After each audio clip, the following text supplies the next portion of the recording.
let's begin. So let me move my model over a little bit. Okay, there we go. Think of Agatha Christie's and then there were none. And it's fantasy, but it's fantasy and very anime. Yeah, let me turn this down a little bit more. Game is about sentimental seagulls that cry. IDK hasn't paid attention. Huh. Quite an entertaining scheme.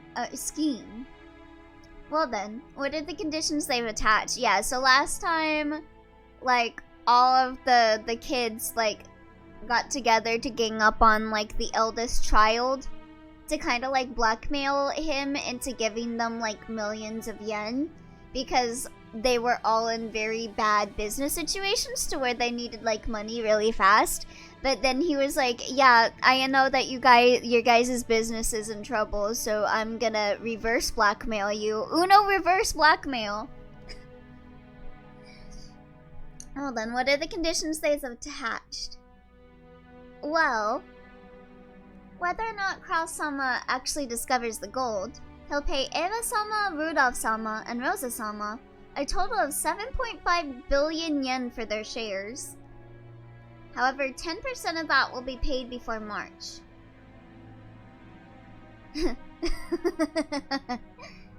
Cross, you dunce. To think he would have his feet swept out from under him by his younger siblings. How truly amusing. But it sounds as though they tripped when going in for the kill, yes? Yes. Oh, so he knows what's all going on with the family, huh? I wonder how he feels. Umineko is about arguing whether they're in a fantasy genre or a mystery genre. Kraus-sama exposed the fact that Eva-sama and the youngest siblings all have an urgent need to get money. Is there even any need to expose such obvious facts? That irresolute, incompetent man. What are they doing now? I only know the Umineko memes, but I'm pretty sure they're all spoilers. Ah, probably. I only know about Beatrice and Berncastel because of going on the Higurashi Wiki. That conversation has been put on hold for the time being. Now, Beatrice-sama's epitaph is being discussed. Canon spilling the tea to Grandpa. They're probably spoilers, but at the same time, at this point of the game, nobody will really get it anyways. LMAO.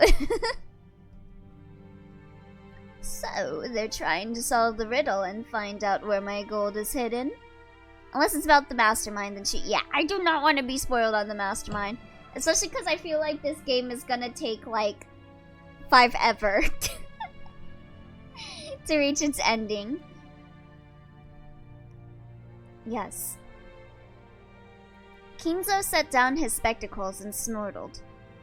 I only want Grandpa to realize his LGTV. Yeah, I want him to get together with, what was his name? God. His butler. He needs to get together with his butler.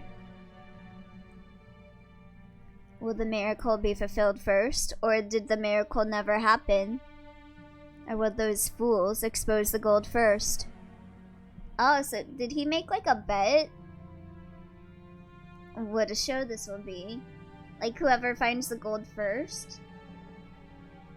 Yeah, obviously I'm not gonna say any of them. Yeah, good idea. The very moment those fools solve my puzzle, I will suffer utter defeat. They can suck my corpse down to the last fragment of bone. Damn. The greed of fools can allow great magic to bring forth a miracle. And yet, if the fulfillment of the miracle comes first, if it comes first, Beatrice will be resurrected again. The smile I've been chasing half my life will be restored. Okay, so is Beatrice dead then? Oh, Beatrice! Soon will come the sacred night when we shall bet upon a miracle, and the game of demons shall begin. Ooh. Theoretically, you should have all the info required for all the mysteries by the end of episode 4. Ooh, okay. Not Kinzo blabbering about his OC again. Oh, Beatrice! I bought a tier 3 sub! Ooh! I will surely prove triumphant and survive. I'll let you have the lives of all those others. I don't need wealth or honor or assets or gold or anything. All I want is to see your smile one last time. Damn, he really is a simp. Yeah, Kinzo is on a trip. He is not doing so hot. Kinzo choked, apparently in great pain. Yeah, he's going off right now. Let him cook, let him cook. Kanon got closer and tried to pat his master's back, but Kinzo motioned for him to stop. I'm also surprised that he's talking to Kanon, cause he wouldn't like let anyone in his room, so I guess he must trust Kanon or something? Ice King and Fiona kind of stuff. Is it? Like, Adventure Time Ice King and Fiona? Or a different thing? Because I'm like, I don't remember Ice King being crazy for Fiona. Do you know why I went to the trouble of exposing the hidden location of the gold in a place that everyone can see? Kinzo being intense gachikoi right now. No. Death by simp. It is because magical power is determined by risk. If the number of people who try to discover Beatrice's gold is great, and the danger of them succeeding is great as well, then the power of magic will bring about a grand miracle if we succeed despite the odds. In other words, magic is a game. It is not the case that the one who performs the best becomes the victor. The victor performs the best because he has been granted magic. Dude, Fiona was the Ice King's OC? Wait, was she? Fiona's like the like female Finn, right? I don't remember, honestly, a lot of Adventure Times' plot. Do you see? Umineko one day nya. Yeah, she was. It was a fanfic by Ice King. Oh, okay. It is similar to how the miracle of life can be granted only after winning against the divine odds of several 100 million to 1.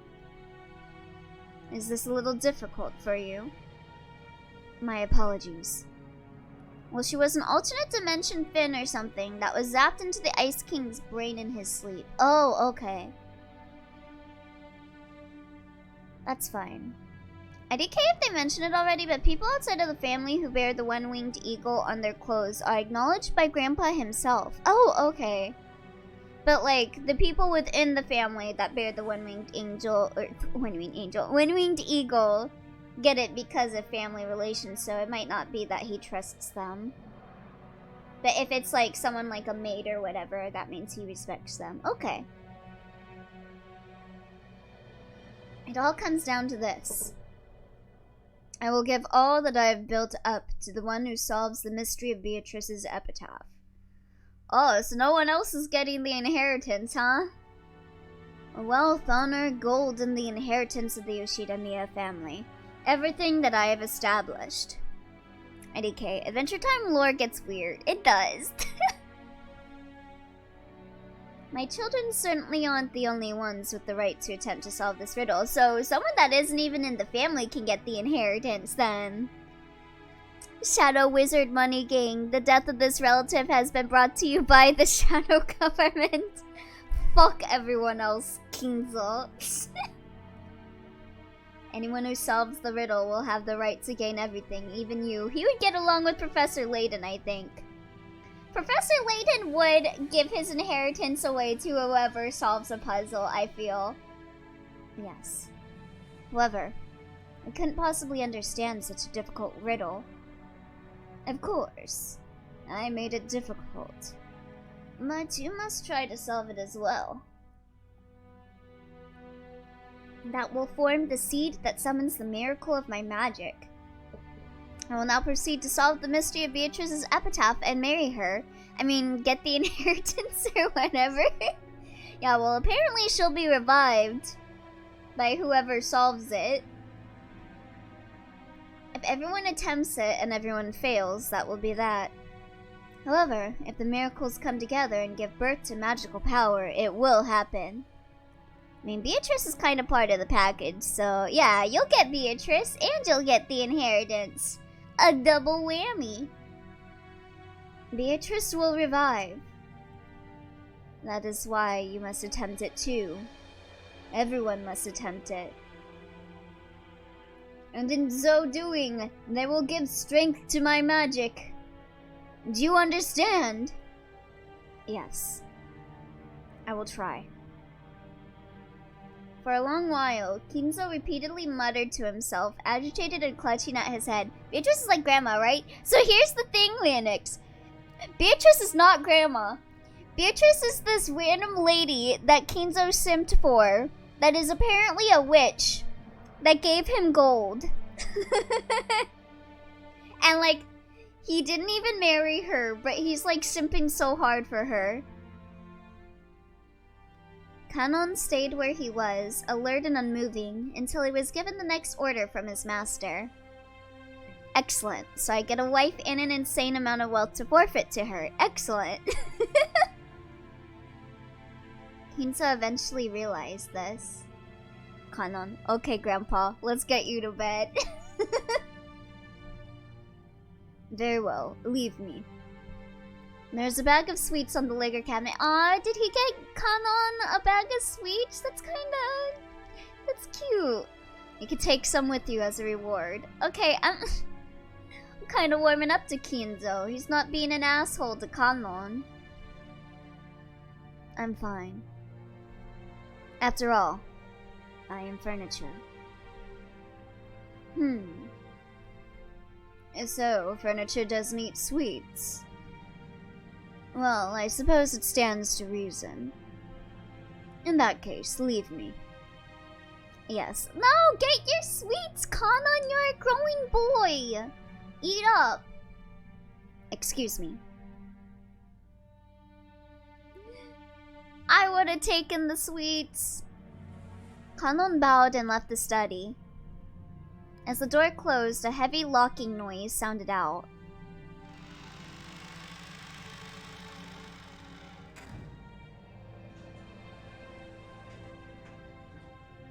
Oh boy, yeah, what? Did you think Kanon was a girl? But it was not the sound of Kanon locking the door. It was the door locking automatically. Wow. He's really got things set up so no one can come in, huh? No one could enter without Kinzo's permission, and once they left, they could not enter again. It was a mechanism that Kinzo, unable to trust his blood relatives, had created to seal himself up in his own study and isolate himself from the outside world. You know, it makes sense with how shitty the family has been talking about him. He was already unable to trust anyone excepting not the children who shared his blood, but those servants who called themselves furniture. Ah! I wish I could talk about how this scene makes me feel, but I cannot. Oh. So like, Kinzo cares about Kanon and Shannon. Is it Shannon or Shannon? I don't know. But, so, he seems to care for them. And not his actual family. But, I mean, makes sense with how his family is, honestly.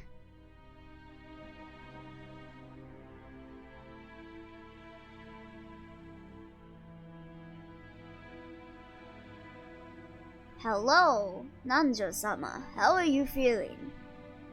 I'm back! Welcome back! Damn, Kinzo. You cannot. Ah, Genji-san. Oh, it's just that there's no place for me to be anymore. With a bitter laugh, Nanjo turned to face the door to the parlor. Oh, thank you for the hydrate! And take a moment, excuse me.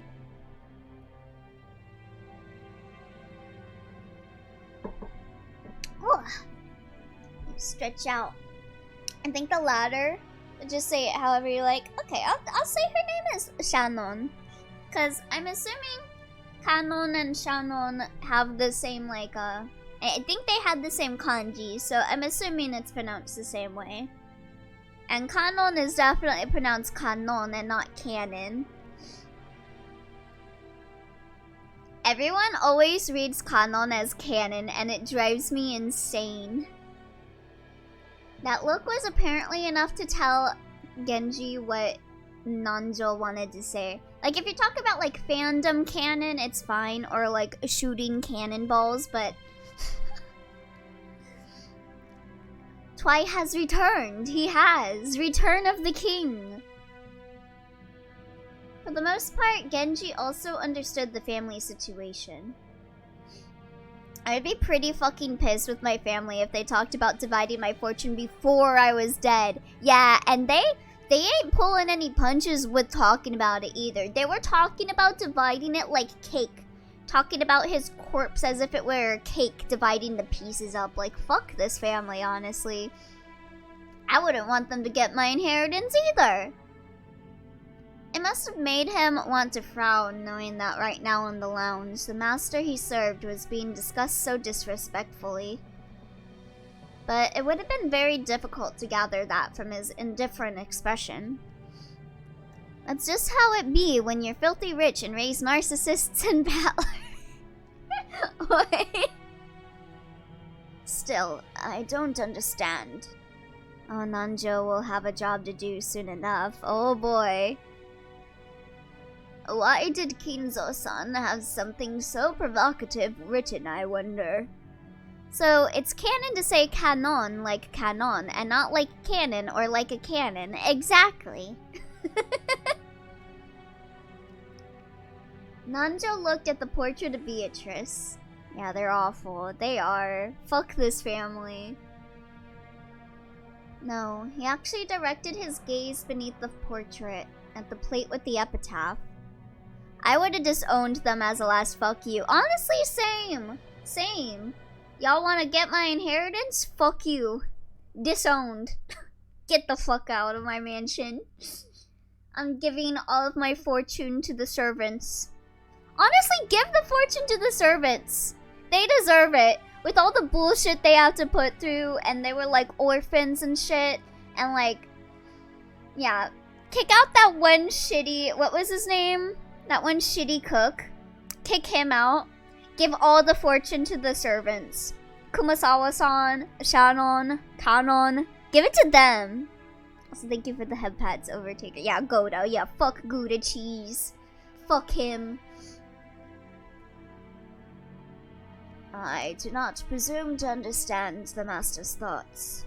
However, I'm sure he had a deep reason for doing so. Elio's inheritance going all to maids. Honestly, it's what they deserve. I would give all of my worldly possessions to the maids, honestly. Since long ago, when Kinzo-san played chess, he would always prepare his moves according to some far-reaching judgment. No, there's something else that can be done. If you leave someone out of a will, that person can claim that the person was not mentally well and clearly just forgot about them, so they can fight for part of the inheritance. But if you willed them exactly $1 each, that shows not only that you didn't forget them, but that you sent a message that they don't deserve anything else, you know? Good idea. Yeah, give the Ushido man via family 1 yen each. Fuck them. Yes, sometimes even to make moves I couldn't understand. To an average person like me, it was impossible to see through to whatever it was he was fighting. Like, 1 yen ain't even $1. 1 yen is like less than a penny, I think. If my memory is correct. They don't even deserve a whole entire penny. Fuck them. Elio, would you love us if we were worms? Yes. Who's to say you guys aren't already worms? I don't know. You guys might be worms. I don't know what y'all do in your free time. Do you guys crawl around in dirt? You guys probably do, because of how stinky you are. Sometimes I wonder if this might be some kind of will in the Master's eyes.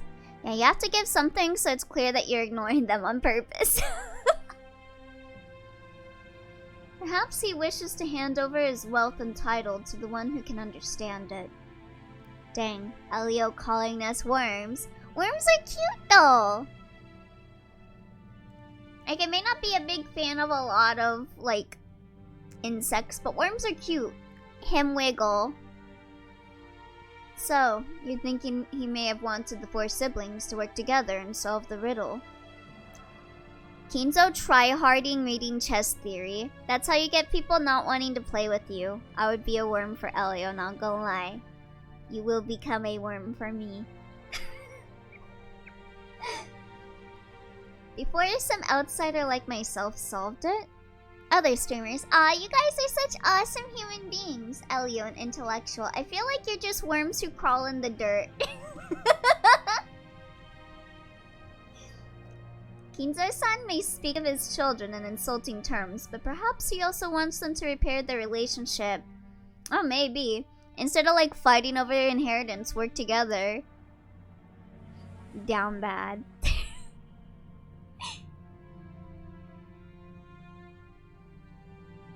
It certainly would be heartwarming if, as Nanjo had suggested, this epitaph had been made to repair the siblings' relationship. I think it's gonna do the exact opposite and that they are going to kill each other.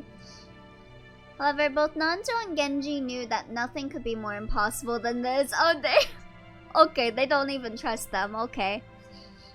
I regret nothing. They'd known Kinzo longer than anyone, and Kinzo trusted them more than his own relatives. Can't believe it. Streamer calling us worms. And even they could not guess at his true motives. It's too much. That's too much to expect out of them. Yeah. You think this family is gonna get along? With all the fights they already got into? Like, yeah, good luck getting these people to work together. Master always says that everyone has the right to try and solve the riddle, even if they aren't a member of his family. Won't face us in Worms Armageddon? What? What do you mean I won't face you in Worm Armageddon? I'll accept the wormies. What about you, Dr. Nanjo? I'd kill each other. Kinzo, my goals are beyond your understanding. No, it's a little too difficult to puzzle for this senile old man. Actually, I once wrote this epitaph down on my notebook.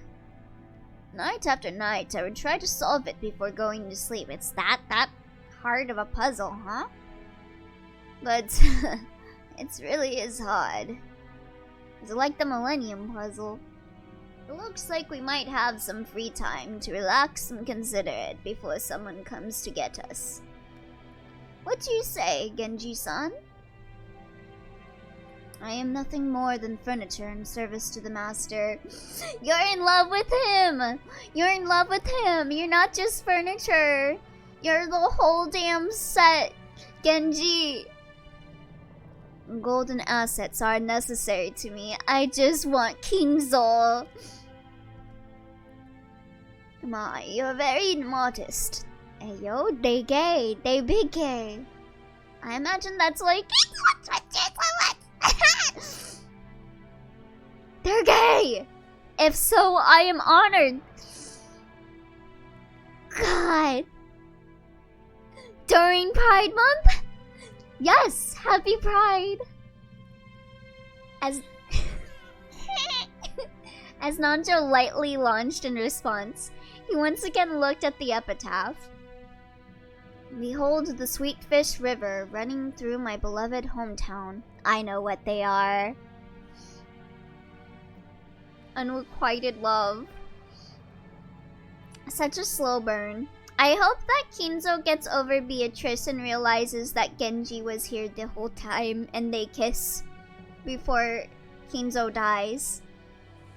You who seek the Golden Land, follow its path downstream in search of the key. The epitaph on the portrait called My Beloved Witch Beatrice goes as follows. Behold the sweet fish river running through my beloved hometown. You who seek the Golden Land, follow its path downstream in search of the key. As you travel down it, you will see a village. In that village, look for the shore the two will tell you of. There sleeps the key to the Golden Land. The one who obtains the key must then travel to the Golden Land in accordance with these rules. Picture sniffer. Aikusoge. On the first twilight, offer the 6 chosen by the key as sacrifices. Oh, people are gonna die. On the second twilight, those who remain shall tear apart the 2 who are close. On the third twilight, those who remain shall praise my noble name. On the fourth twilight, gouge the head and kill. Yeah, this is... On the fifth twilight, gouge the chest and kill. On the sixth twilight, gouge the stomach and kill. On the seventh twilight, gouge the knee and kill. On the 8th twilight, gouge the leg and kill. On the 9th twilight, the witch shall revive, and none shall be left alive. On the 10th twilight, at journey's end, you shall attain to the power of the Golden Land's treasures, once and for the last time. The witch shall praise the wise and bestow 4 treasures. Wait, but won't everyone be dead, though? One man can only dream. One shall be all the gold from the Golden Land. One shall be the resurrection of all the dead souls. Oh, okay. I guess it don't matter if they all die then. One shall be the resurrection of the love that was lost. One shall be to put the witch to sleep for all time. Sleep peacefully, my beloved witch, Beatrice. Down bad? Wait, how is it down bad? This isn't a puzzle. This is a whole treasure hunt. And a lot of it involves killing people, apparently. Maybe you just need to, like, gouge out a body part, but not, like, have to kill someone. Maybe. But, like, everyone's like, oh, well, we gotta gouge out that body part and then kill him.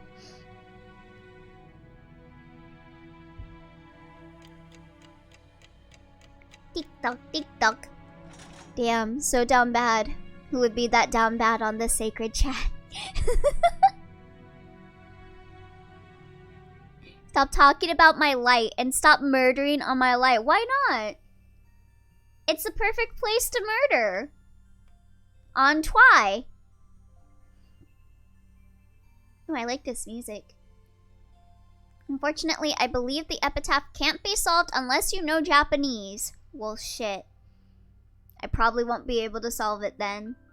If I'm to guess by them giving me these name lessons in Japanese and me not being able to read any of them.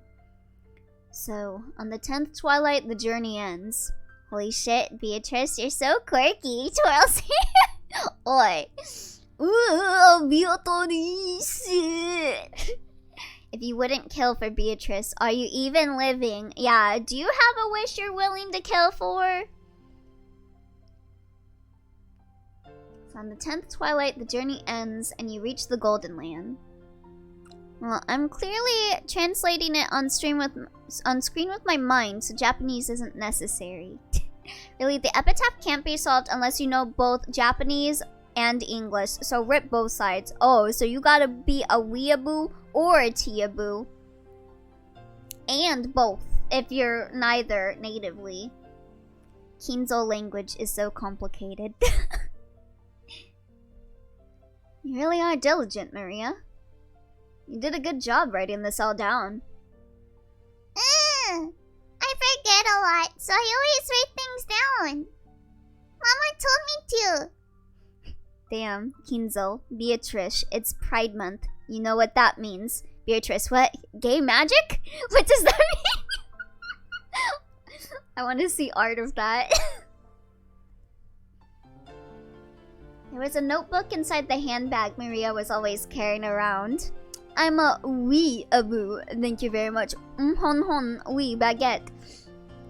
Damn you, Kinsel. And Beatrice's epitaph was copied onto it. Thanks to that, we were all able to challenge the puzzle of the epitaph while walking down this beach. Jessica and the rest had already tried to solve it several times, and had already gotten bored with it. Damn. Hasn't even been a day. At least try a little bit. However, since this was a first for me, I was so excited that I couldn't stop. It really tickled my sense of adventure. Let's start with the first line. I forget to mention it before, but it's always so weird seeing Battler with such a pointy face. He got that yaoi chin. I can't draw that because Vito would be the one going, it's Pride Month, you know what that means. Maybe it would be like, oh god, what was her name? Like Beatrice being like, it's Pride Month, you know what that means. And then fucking, what's her name? Either Lambda Delta or whatever her name is. Or like, Burn Castle be like, wait, what? Gay magic? What? If you are a Westerner, you need to be a weeaboo. If you are a Japanese, you need to be a Westaboo. What a wonderful balance. Battler going, what? You want to solve gay epitaphs? Let's start with the first line. Behold the sweet fish river running through my beloved hometown. Pretty much, yeah. I prefer seeing him with no face personally, but that's just me. Oh, that model is adorable. Oh, thank you, PR. Thank you. I'm glad you like the model. It's new. And there's another new one coming soon, too. But yeah, how's it going? Where was grandfather's hometown again? Oh no, Lambda and Burn are extremely gay. Okay, so that wouldn't work either. Battler face is like that one webtoon protag that has a Dorito face. Wait, what? Average yaoi protag. Just need to see how big his hands are. Yeah, he's hiding his hands in his pockets because he doesn't want people to see how big his hands are. But I know a secret. Aw, shit. Damn it. I thought if I switched to the original, it would have the big circle hands. I heard that before the war, the Ushida-miya family had a mansion near Odawara. Which makes you want to know which Sweetfish River flows through Odawara, right? Does she have big hands in the original? Damn, you just can't see their hands! Did he become self-conscious after Higurashi or something? Did people make fun of the hands in Higurashi too much? Elio is very adorable. I agree, PR exists. I'm probably fine with the Steam sprites, if only because I've read the manga and the manga artist drew these. Oh, I see. Yeah, because that river would be the starting place. Anyone searching for the Golden Land would head down that and search for the key. What's this river in Odawara? Does it have sweetfish swimming in it? If you're looking for sweetfish in Odawara, it'd have to be Hayakawa. It's famous for its mountain stream fishing. Ugh, I hate fish!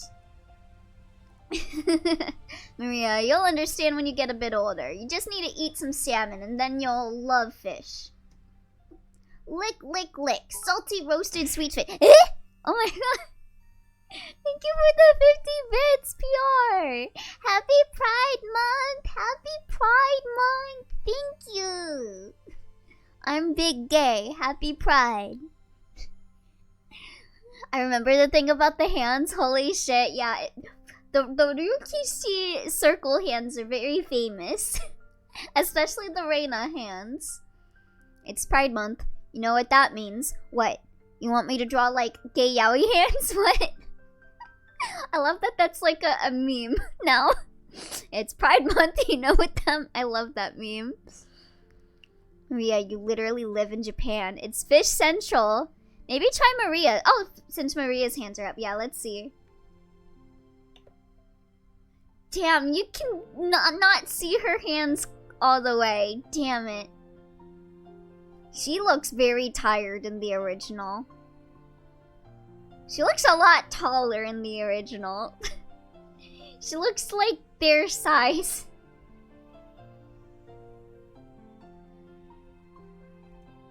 Yummy! Even though we just ate, I'm getting hungry again.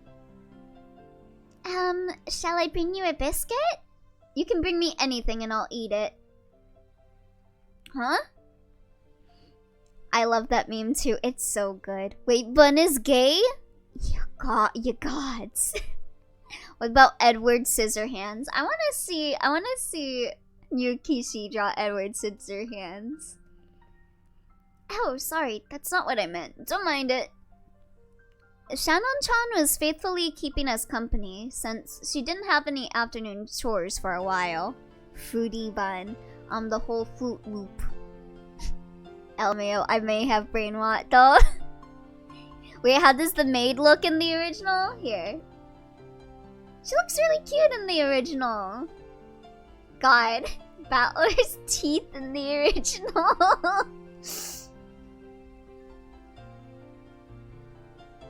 I would have thought that since she's a servant, accompanying us would force her to take care of us and tire her out, but that didn't seem to be the case for her.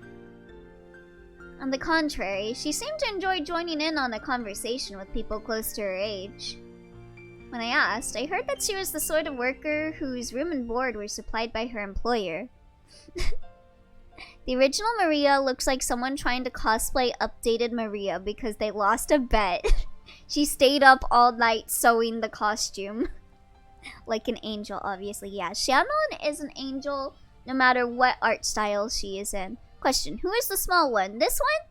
That's Maria. Ooh. So normally, the only person close to her in age was Jessica. Wow, her boobs are smaller. Elio. Oi! I mean, I am the small one, but I think I'm taller than Maria. Wait, how tall is Maria? Does anyone know how tall Maria is? Did they ever state how tall she is? I'm gonna be so mad if she's taller than me. They should have stayed that way. Big chest, small chest, it don't matter. Shannon is best girl. Yeah, I can imagine how that might be pretty dull. Okay, so I get that the sweet fish-filled river near Odawara is Hayakawa. In that case, we gotta go down it. Do you find anything if you head down Hayakawa River? Oi, Elmir, how did Barn know? Oi! But yeah, her name is Maria. She's like 9, yeah. She's a widow. She's a baby. If you follow it downstream, you'll arrive at the ocean. Of course, you'd reach the mouth of the river. And the third line of the epitaph says, as you travel down it, you'll see a village. By the way, since long ago, the mouths of rivers have been key points in transportation, and large cities tend to be built there. That'd be the next checkpoint. Let me check the wiki. No, it doesn't say her height, only her weight. Damn, we don't have official height. Well, I had canon her to at least be shorter than 4'7", so I can be taller than her. That's a pretty good theory. Just like you guessed, there's an old city there that was very prosperous in ancient times. That's where Odawara Castle is. I'm concerned that the weight is a known fact. Yeah, maybe something happens with like her body, where they like weigh her. A 9-year-old Japanese child is generally 4'4", generally. No, I didn't know that off the top of my head. I looked it up on the internet. Alright, she's 4'4". I'm taller than her. Canon. I think I might have gone to Odawara Castle on a field trip once. It really was a wonderful castle.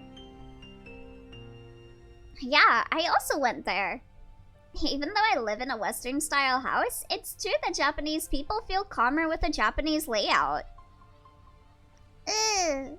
Castles are boring. I would have thought she'd love castles because of how much she looks like a princess. But I guess she's more into witches anyway. Theme parks are better. Okay, yeah, you're speaking my language, girl. Theme parks are better. I see. Okay. If we find the gold, the great battler, Sama, will generously reserve a whole theme park for a day and let you play in it. Aww. Still, Odawara Castle, huh? I love when he's just nice like this and not being a pervert. Can he just be like this? Huh? The hidden gold of Odawara Castle. Uh-huh. It's actually starting to sound pretty good. Wait, 9-year-old that's 4'4"? Wait, what's wrong with that? Well, we figured out that much 2 years ago. The village down the river where the sweet fish swim in Odawara. We figured it was probably somewhere near Odawara Castle. To be fair, her mom is the one making Maria's wardrobe, lol. The problem is the next line. Okay, let's see where Battler's strange reasoning can take him. Jessica grinned broadly. She seemed to be implying that she would have solved the puzzle long ago if it was that easy. Damn it. I'll definitely find it and keep it all for myself. The fourth line. Wait, who is thinking that? Is that Battler or Jessica thinking to keep it to themselves? In that village, look for the shore the two will tell you of. I don't know what it means by the two, but anyway, the shore. What does it mean by the shore? Sorry, he's a male visual novel protagonist written in the checks note. Late 2000s, you're so right. They're always perverts! Children get their growth spurts around 10 to 12, so that's why she seems very short. My nephew is about the same age, and I expect him to sprout like crazy in the next few years. God, I wish that were me. Jessica. Oh no. Battler was the one going, damn it. Oh, okay. So Battler wants to keep it for himself? Was he lying about the theme park then? No, wait. Is any place near there with shore or kishi in its name? Oh, we are learning Japanese. The word of the day is kishi, shore. I've heard there's a place called Sogakishi in Odawara. Huh? Wow. You sure know a lot about it. Oh no, he was just grumbling cause of Jessica. Oh, okay. What could that mean? Japanese. Write that down. Shanan-chan, are you trying to solve the riddle and get the gold too? That makes us rivals. Wait, why can't we all just work together? It's not like I'm interested in gold. It's just that George Sama told me about it before. Oh? That's because we reached the same conclusion 2 years ago. We even went to the trouble of laying out a map and looking it up. It was about 5 kilometers to the north of Odawara. We definitely found a place called Sogakishi there. However, after that, we get stuck. That down. You're welcome, Barn. Thank you, Twi. I knew I could count on you. Oh, thank you for the hydrate, Wagi! Hello! Oh, yeah, I need hydrates with how my gum is. Ugh. I'm gonna be real. I still have no idea how in the world you can figure out where you're supposed to start, which is what they're discussing right now. Yeah, my first thought was like his hometown, but then like what's the two? Like I got myself stuck on like what do they mean by the two? The two there will show you the way or whatever. I guess they're gonna be like 2 statues or something.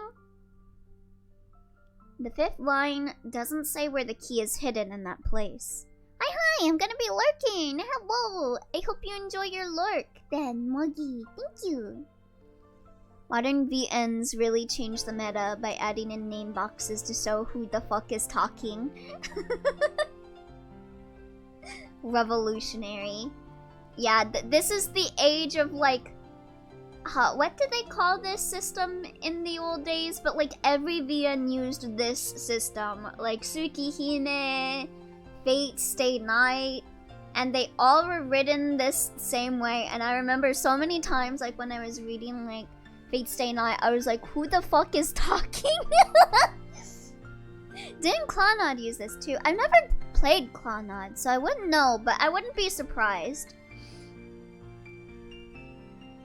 Maria-chan, can you read it for us? There sleeps the key to the Golden Land. I can read it! Sokakishi is probably large, and there wasn't ever any house built there by the Yoshida-miya family.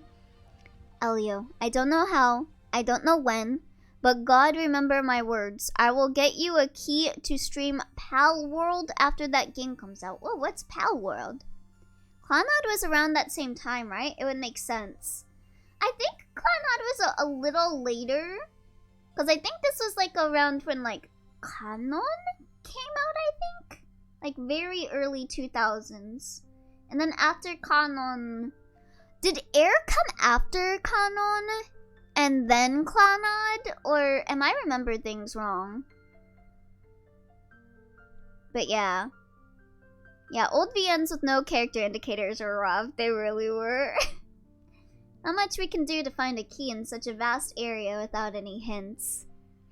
It's a thing I hate in books sometimes. Letting you know who's talking is an art of itself. Yeah.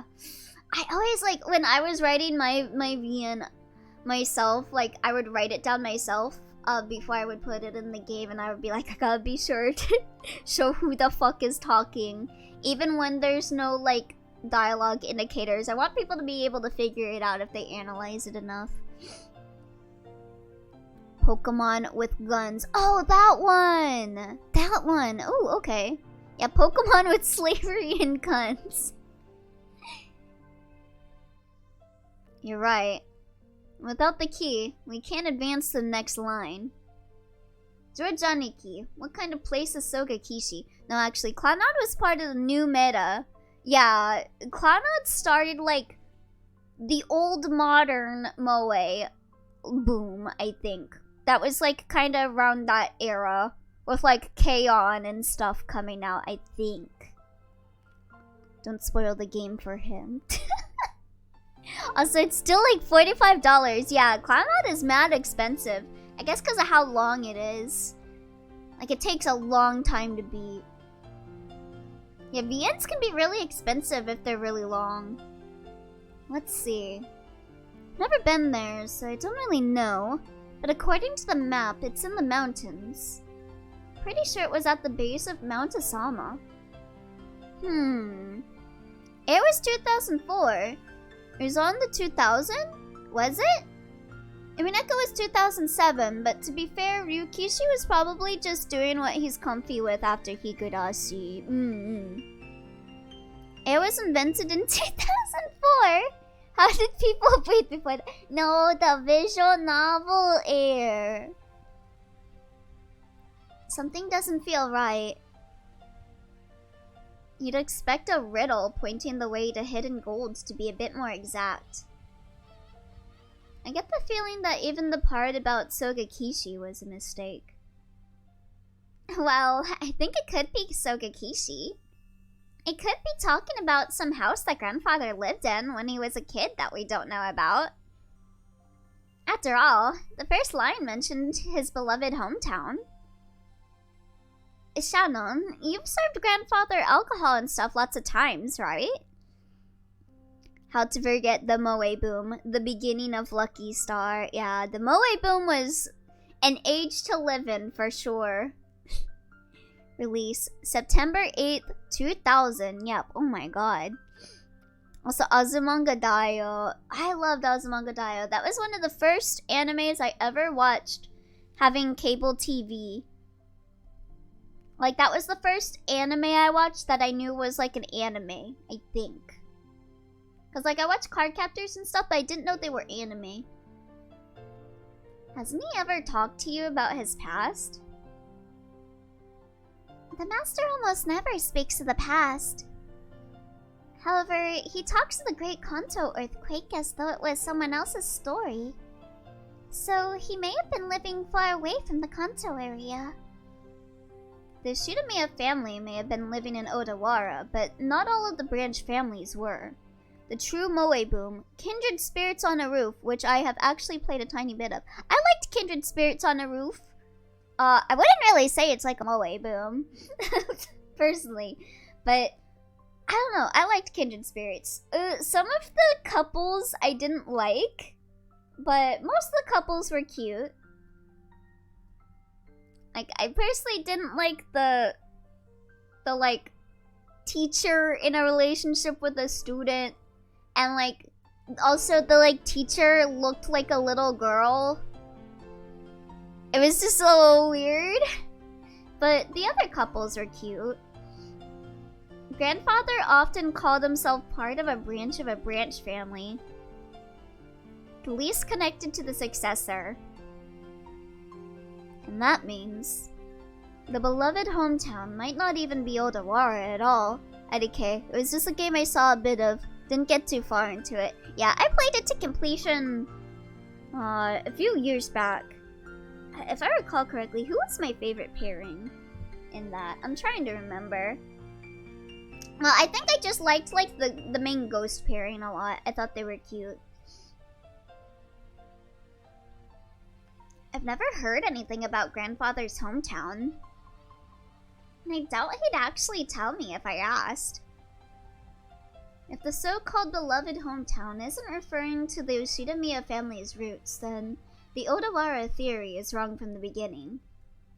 Of course, this doesn't completely remove the possibility that it was Soga Kishi. For example, perhaps he lived in Odawara when he was very young, but then moved far away later. You could ask Genji, since they were childhood friends. Ugh. I don't understand what you're all talking about. Ugh. Maria had been completely left out of the conversation, and she now sat puffing out her cheeks in boredom. Oh, I'm sorry, Maria. Here, have some fukami. I still need to play that one, actually. I bought it forever ago and just never got around to it. Yeah, it's pretty good. Like, I'd say, like, if you're interested in getting into the Yuri genre, Kindred Spirits on the Roof is, like, a good starting point. Because, like, it's kind of like bite chunk stories. Like, with each couple. So you can, like, kind of, like, take breaks.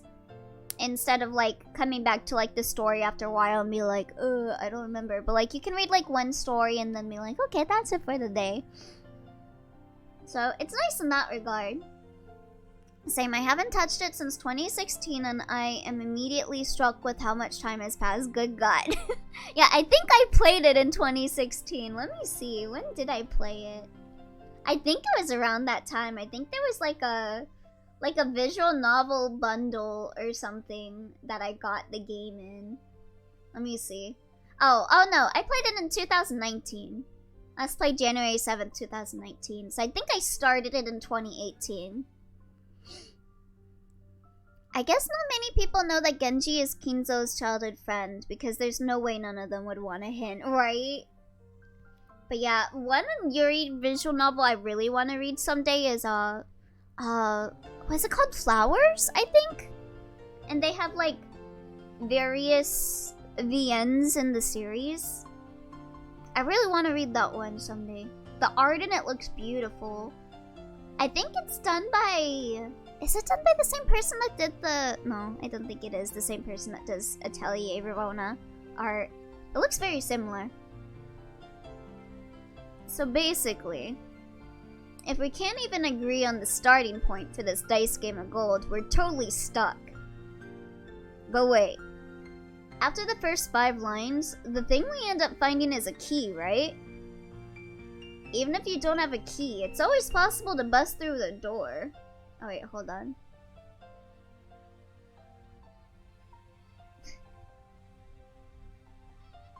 Can't we just skip the first 5 lines and start figuring out the rest? Oh, I hadn't thought of that. Oh well, we're just wasting time anyway. Let's hear the rest of Battler's reasoning. But in the next part, it gets dark really fast. Shannon-chan frowned slightly. After looking back at Maria's notebook to recall what was written there, yeah, I was forced to agree. On the first twilight, offer the 6 chosen by the key as sacrifices. It sure does get horrible quickly. On the second twilight, it says to tear apart the 2 who are close. Does that mean to make them break off their loving relationship? Yeah, haven't they had like years to work on this? They did, yeah. I think like each chapter of Umineko got released individually. I know Higurashi definitely did. At like, I remember like releases at like Komiket and stuff. I think, wasn't Kikonia also released at Komiket or something initially too? Or does it mean to literally tear them apart? I don't know, but either way, it's pretty disgusting. Even if we settle that second line aside, I mentioned 6 people for the first twilight, then 5 people for the 4th through 8 twilights. Oh, so the key is mandatory, yeah. Oh no, I meant the characters in the riddle. Oh, okay. Years to work on it. Oh. Because it has to choose people. So at least 11 people must be sacrificed. They sacrifices to revive Beatrice. I see. Sacrifices to restore the witch. Yeah, that's what it'd mean. Near the end, the witch will be revived on the 9th twilight. That last part is guaranteed.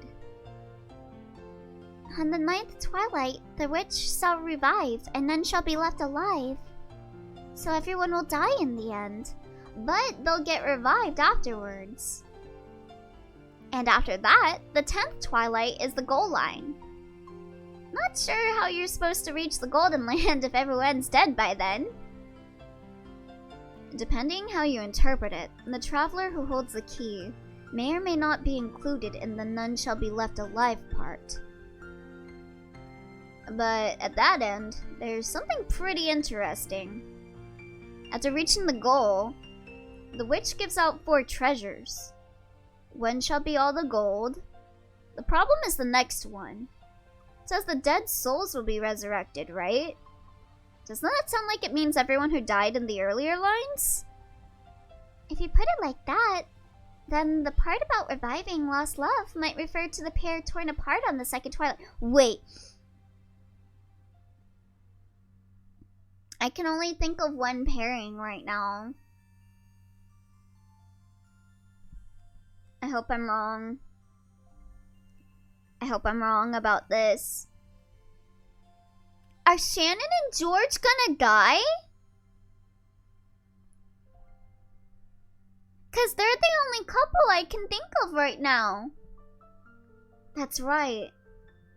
I mean, I guess like the family couples too, but they're not like well, I don't know. Feels less like a loving relationship than George and Shannon. The 4th treasure is putting the witch, revived on the 9th twilight, to sleep.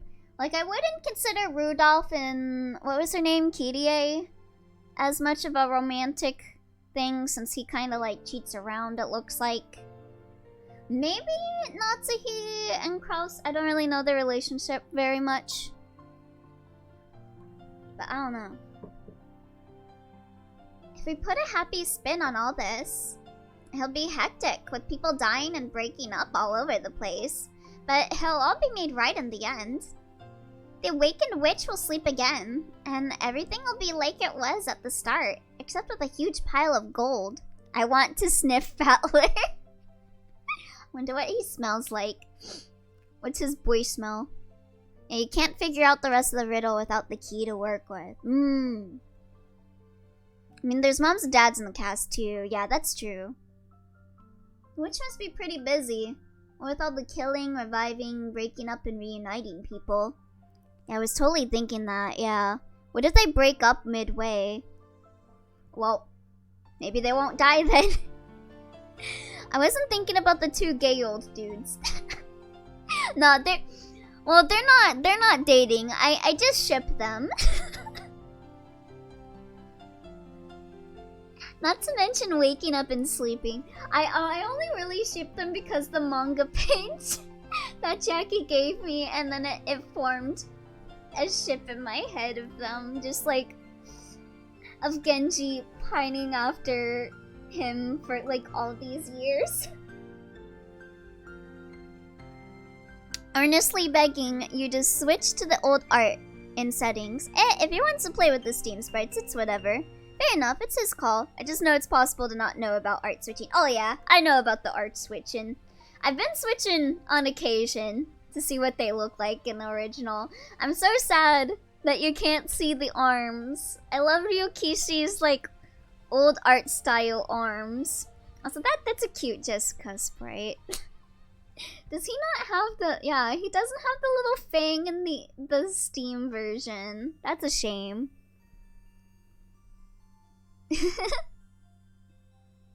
Sheesh. Just when the tale of the hidden gold was getting interesting, it all gets pretty dubious once the witch starts showing up. New art battler hurts me in unique ways. He's got the yaoi chin. Too true. I laughed along with Jessica. After all, the idea of a witch was just too ridiculous. Of course, once we started laughing like that, Maria, who believed in the witch, got angry. I do prefer Steam Maria just because, or whatever, the new VN sprites for Maria, just because she looks more like a kid compared to the rest of the cast with how they like made her look obviously more shorter in it. But I do love how tired she looks in the original. The witch is incredible! Losing the Fang is definitely a downgrade, yeah. DeviantArt Core. It really is DeviantArt Core. He's too pointy. Gonna poke someone's eyes out with a chin like that. She can do anything with magic! OG Art Battler is just a rambunctious guy. New Art Battler is like made of grease. Like some of the new art is a bit better with proportions, but it can never match the expressions. That's true. I've seen worse in some of the mangas, so I can't complain.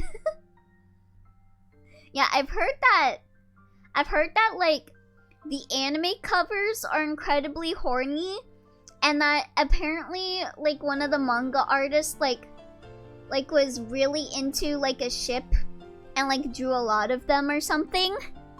I never looked too much into like the Umineko stuff because I didn't want to get spoiled, but I did hear about that. Like the DVD covers being like really horny and shit. She can do anything with magic, even kill, even bring back to life, even group love, even take it. She can fly in the sky, can become invisible, can even make golden bread out of nothing.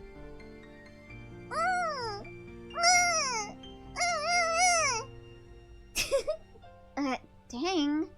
My bad, we were just joking. All non-professional art from the 2000s is just DeviantArt, nothing in between. Not a personal fan of the massive boobs for the maid, too distracting. I love being distracted though. Then you are a coward. Right? Big boobs, small boobs, love them all. Jessica apologized, sticking out her tongue, but Maria didn't accept it. My least favorite is the PS3 art though. PS3 Battler is made of pudding. They removed all his cuteness. Aww. That's a shame. If my girl's boobs aren't bigger than her skull, then I don't want them. For legal reasons, I am joking. Damn, you want the fucking... What was that one anime called? Fucking huge-ass booby anime. I know that doesn't narrow it down. The one that I used to talk about a lot. I always forget. Akon? The... Barn just wants an Akon girl, apparently. She grabbed her notebook back out of my hands and, opening to some other pages, tried to prove that the witch existed. Oh, culture. Everyone always talks about how they like the PS3 sprites the most, but yeah, it's the prettiest, but so much personality is lost. Guess I am a coward after all. Unu. The PS3 art feels sanded down, all personality is surgically removed. I did look at the PS3 sprites, and I don't know, I kind of like, let me just switch to this. I kind of like the darker colors of this version compared to the PS3. I don't know. It's just like a bit more personality to me, I think. Let's see. Those pages had colorful drawings of witches on them. For real, for real. Wait, I know what you're talking about. Yeah! Huge ass booby anime. Do you have any idea how little that narrows it down? I said the name. It was like Akon, I think. Was it that anime? Was that the anime? Oh, Aken. Aken? Aken, yeah. I'm talking about Aken. Google it. Aken anime. Google it. Big ass tibbies. And well conveyed the fantastical image Maria had of witches. It wasn't the normal sinister image of a crooked nose hag flying around on a broom, but a dreamlike person with unnatural powers who could do anything and wore a beautiful dress. The one about sliding in water, yeah, it's that one. It's that one. Aken. PS3 art replaces the ever-memorable Ushido Miyas with some generic anime people. This should be why I don't really push for people to play the PS3 mod if they don't find it necessary. Other than like labeled character dialogue, LMAO. Because the PS3 sprites are kind of mid for me. I was originally gonna switch to PS3, I was gonna get the mod, but since I got permission from Manga Gamer, I thought it would be a bit distasteful to get a mod for that. Since Manga Gamer is giving me permission to stream this. It was just what you'd expect from an imaginative young girl. Flitting through the sky, crossing a rainbow. You could have said the high school of the dead girls, because their boobs physics are off the charts. Dude uses one girl's chest to balance. Yeah, I fucking forgot how big the high school of the dead girls' boobs were, but they're nothing compared to Aken. That can't be topped. Google Aken anime, please. Also, thank you for the hydrate twice.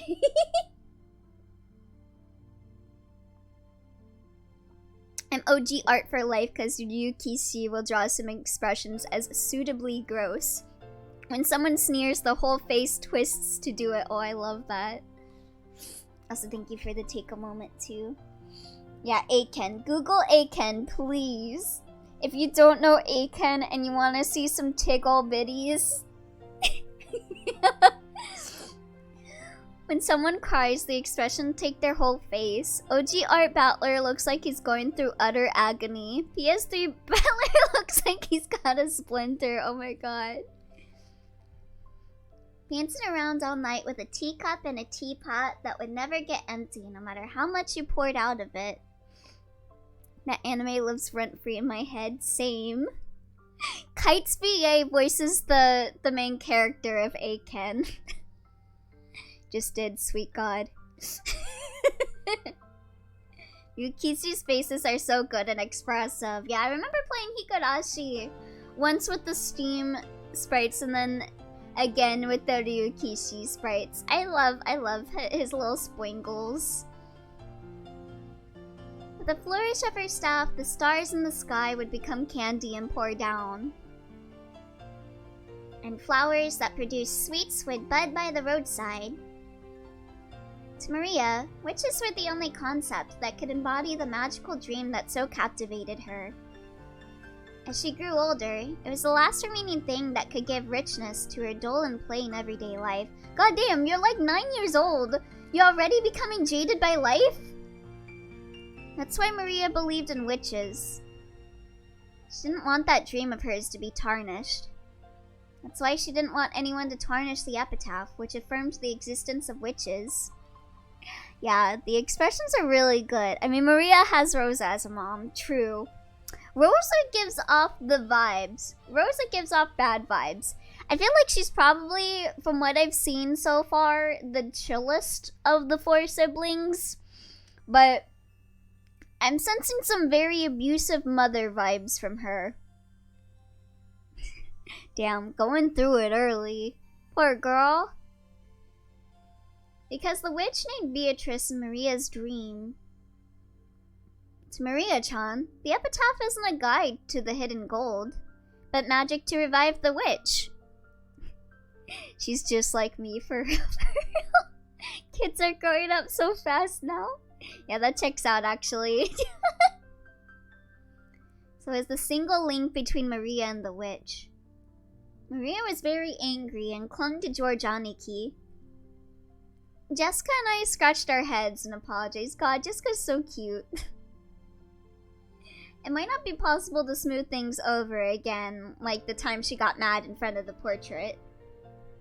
Maria didn't seem willing to be easily consoled. Yeah, it's like you're telling her Santa's not real. Unlike Jessica and I, who hung our heads wondering what to do, Shannon-chan timidly opened her mouth. Maria-sama, did you know? Oh, excuse me. Oh, there's a ghost story about Beatrice that's been passed down among the servants. Whew. Bless you, thank you. Yeah? Oh, yeah, that's right. Shannon, tell us about it. I don't really know, but it's apparently pretty famous among the servants. What is this? A ghost story? Yes. Seems it's a story from before we were born. I also heard about it from my mother. Yes. It has been passed down since the time of the mansion's construction. The servants of that time whispered that the mansion had 2 masters, one of the day and one of the night. The tale that Shannon told was just like a typical campfire ghost story. Ayo, goosebumps? If there was a forest with a witch living inside it, then of course the witch would come pay the mansion a visit from time to time. I miss Goosebumps. They're still making Goosebumps books, right? R.L. Stein's still alive, right? Big shout out to R.L. Stein, traumatizing me as a child. At some point, this ghost story naturally sprouted up between the servants. When people do the rounds a second time to check doors, windows, and locks that were supposedly closed, they'd find some of them left open. Lights that were supposed to be off were turned on. And lights that were supposed to be on went out. Things left lying around would disappear, and things would appear when no one had any memory of putting them there. Let me check. Shannon looked them in the eye and said, "Reader beware, you're in for a scare." What was that one TV show? Things that... It was like things... Are you afraid of the dark or something like that? Okay, R.L. Stein's still alive. Let's go. When any of these things happened, the old servants would say that the witch had visited the mansion, invisible, and was playing pranks. She exists! Beatrice exists! Oh my, Rhea! Oh my god! Thank you for the 500 bits, Rhea! Oh my god, hi! Also, happy debut! That was a crazy debut, Rhea! I hope you're having a good week. Viewer, be woke. You are in for a joke. Oh, thank you! Yee! The PNG is very adorable, and I love all the overlays and stuff. I also was looking during your potion... What was it? Was it Potionomics or something like that stream? I am. Nice. I'm glad. Yeah, she exists. Oh, Potion Permit. That was it. Yeah, it looked really cute. It's super cute. Yeah, it looked really fun. Long ago, it was always right before leaving for school that I wasn't able to find my bag and stuff. Maria puffed out her chest with an ew, as though this was final proof of the witch's existence. Yeah, I told you guys! Every time I hear about Maria with the witch, it reminds me of me with Santa. I told you guys how I, like, very firmly believed in Santa, even when people told me Santa didn't exist, because I thought I had proof. Right? Did I tell you guys about that story? If I opened my mouth, Maria would probably be hurt again, so I didn't. I mean, you hear this kind of story everywhere. Depending on the place, they might blame it on a dwarf or an elf. Oh no, what was your proof? You never told us. I didn't. Maria would have been fucking insufferable if she was a kid when Frozen came out. She would. She'd be singing Let It Go all the time. Yeah, so, I feel like you did, but I don't think this crowd heard it. Okay, I'll go over it again. So, like, when I was a kid, and this is kind of fucked up, actually. This story has, like, a kind of a fucked up thing that I found out. But when I was a kid, every Christmas, you know, like, I didn't really think my mom had really money. And I didn't have, like, a dad growing up. So I knew, like, I didn't have a dad that would bring me gifts for Christmas. But I would always get, like, the stuff that I wanted every year. And it would be, like, from Santa and stuff. And I remember when I was in middle school, everyone was like, no, Santa ain't real. That's just your mom. And I'm like, no, it's not my mom. My mom's poor and she doesn't buy me things. Was, like, the thing that I thought. And then, like, but one of the things that I had as my proof was I only told one person what I wanted for Christmas. And, like, I wanted some PlayStation 2 game. And it was, like, a niche JRPG game. And my mom is not that type of person that can find JRPGs that I ask for. Like, I'll give her, like, a Japanese name and she's like, Narito, but yeah, for Christmas, I got, like the system I wanted and the games I wanted and, like, the stuff I wanted. And they would all come from Santa. And, like, my mom still got me her gifts, and they were always, like, the clothes. Like, they were always, like, you know, like pants or, like, stuff like that. Or, like, little tiny toys. Stuff like that, because she couldn't really afford much. And I found out years later, eventually I did kind of come to the conclusion. So, I thought, oh, thank you for the follow, Kirby Monger. I hope you enjoy it here. But, so, growing up, I was like, oh, maybe my mom was just very, what's the word? Like, my mom would always get me the things I wanted, but she was always humble about it, was the thing that I thought. And so, like, as I got older, I grew up, like, appreciating my mom for getting me all of that stuff as a kid. Like, she would always get me what I wanted, even though I didn't think she had the possibility to be able to know what I wanted for a lot of that stuff, because I would tell, like, my cousins and stuff. But I found out the fucked up part of the story is that my cousins and my aunts would get me Christmas presents, and they would give it to my mom, and then my mom would say that they were from Santa and not from my cousins or my aunts. And so, like, every year I would be like, oh, I guess I didn't get anything from my cousins. Like, I would see, like, my nephews get, like, gifts and stuff, and I was like, oh, I guess my family just doesn't care about me. But no, they did. They did. They were my Santa. They were my Santa. But my mom lied and said that they were Santa and that they weren't from my cousins. But yeah. So that's why I firmly believed Santa existed. Elio, I want to play Pokemon. Elio's mom, we have Pokemon at home. They had Digimon. Hey, I like Digimon. Also, oh god. Hold on. I think I just saw something. Oh my god, what a plot twist. Yeah, Stolen Valor was really fucked up. Yeah, if I recall correctly, she got rid of the name tags from your cousins and replaced it with Santa, right? Yes. Also, hold on. I'm gonna mute myself for a second.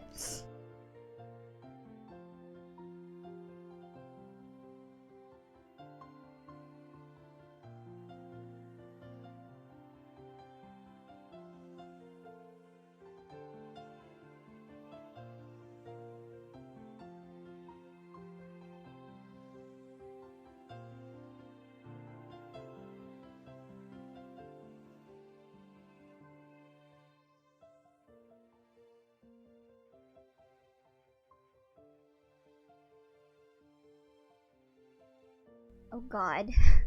Yeah, sorry. I saw something and I freaked out and went to go grab something and now I don't see it.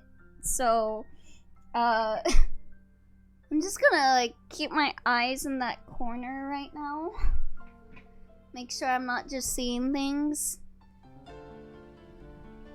Yeah, crazy shit either way, yeah. Still not the same franchise at all. But I like Digimon. Yeah, you mentioned it. It's very messed up, yeah. There we go. Welcome back. Thank you. Ooh, that better not have been a spider. Okay. Anyway. Sorry about that.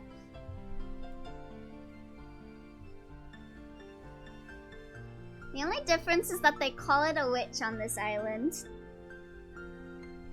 Of course, walking around a vast, elegant mansion at night would be a little unsettling. It's an island devoid of people. Since the mansion is so drafty, walking around on the night of a thunderstorm would certainly be eerie. In addition, some servants have also seen will-o'-the-wisps and glittering butterflies dancing around. Kanon-kun also saw something like that when he went patrolling one night. Ooh. I'm not saying Digimon is bad. If you ask for Pokemon, get Digimon. It's not what you ask for. That's true. Digimon kicks ass. Asking for Pikachu and getting Agumon is an upgrade. They got... There's like that one game with the Pokemon with the guns. We already got Pokemon with the guns. We got Digimon. I still remember like the opening to like a Cyber Sleuth. Like one of the first Digimons you see is like a Digimon with like machine guns for hands. It's so cool. And recently, you often hear servants talking about strange footsteps heard inside the mansion near midnight. We've whispered together that the Beatrice-sama in the portrait sometimes makes herself invisible and walks through the mansion. Oops, sorry. I am moving my chair to be a little closer to my desk. Okay. It happened a while ago. But even I have heard footsteps while patrolling at night that resembled these stories. Elio, I want to play Digimon. Elio's mom. We have Digimon at home. They had Pokemon. We did have Pokemon. Happy? Yes! Pokemon didn't have Sukamon. So as far as I know, Digimon won in that regard. Yeah, you would never have a poop. You would never have a poop Pokemon that throws poop at you. They are cowards. Huh. That's scary. Ah, but there's nothing to be afraid of. Beatrice-sama is another ruler of this mansion, separate from the master. So there's no need to be unnaturally afraid. If you respect her, I hear she won't do anything bad. She'll just laugh at you. However, she can be quite terrifying if you don't respect her, right? Correct. Digimon won by being digital monsters. Digimon are the champions. Oh my god, lol. Sukamondi's nuts. I've heard that just before I began working here. Someone who spoke badly about Beatrice-sama fell down the stairs and quit after receiving a large injury to their back. I sure wish Gouda Cheese would get that happening to him. Digimon theme flat out says they're the best. Pokemon theme just says get them all, and you can't even do that no more. No, they say they want to be the very best. And Digimon says they are the best. I like both of them, though. I like both Digimon and Pokemon. I liked all the little monster animes growing up. I don't think I ever disliked, like, any of the monster animes. Because of that, there was a rumor between the servants that Beatrice Sama's anger had been brought down upon this person. Like, I know it's not, like, monsters in that sense, but, like, card game monsters. But, like, I liked, like, Yu-Gi-Oh! And Duel Masters and Tamagotchi. Still sad that I killed my Tamagotchi in the water. Drowned it to death. Anger will definitely be brought down on Battler and Jessica. Oh yeah, Bakugan! I loved Bakugan! Digimon theme? Oh yeah, hating on sweet innocent Goda. He who kukada meatball. He's mean to Shannon and Cannon. Fuck him. I don't like him. You be mean to the maid wife, I be mean to you. I'm sorry. I don't want her anger brought down upon me. I apologize, Maria. Of course, I also apologize to the witch. I'm sorry, Beatrice-sama. Please forgive an outsider's nonsense. I'll apologize as well. I'm sorry, Beatrice-sama. Recently found out Preyas from Bakugan got pregnant, which is the kind of thing that would happen to him. Wait, what? Nani? Excuse me?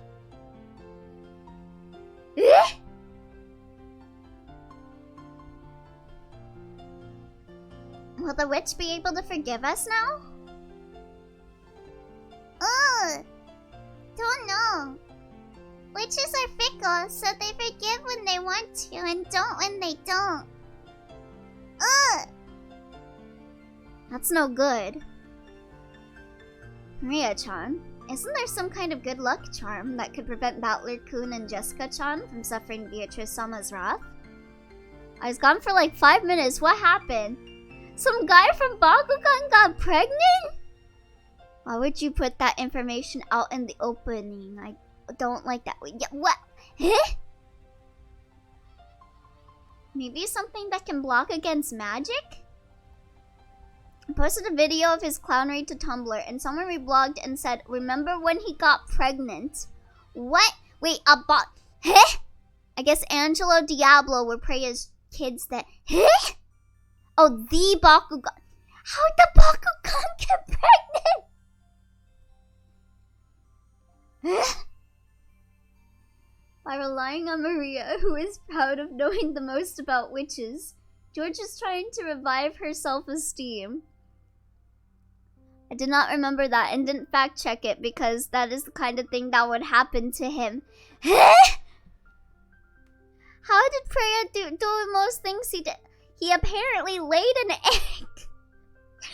Did you lay this egg, Kakyoin? Once again, I gotta admire his ability to calm kids down. After taking a moment to cross her arms and seriously ponder whether there might be a charm that could save us, she started flipping through the pages in her notebook. Oh, there we go. There's the classic Spoingle Ryukishi arm. I thought it was just a scribbled diary, but there also seemed to be quite a few pages that look like they come from a book on black magic. Ooh. You think about it, it's not even out of the podcast for him to be emperor. Oh my god. What the heck was Bakugan? Why are you guys talking about a chameleon? He was the chameleon, right? That was Preya's, right? He was like purple, right? That guy? That's who you're talking about being pregnant? The fish Bakugan of the blonde boy. Yeah, that's the one. Maricho, I'm going into labor. He sharded an angel devil's son. Bakugan. What? Damn. He got Pregante.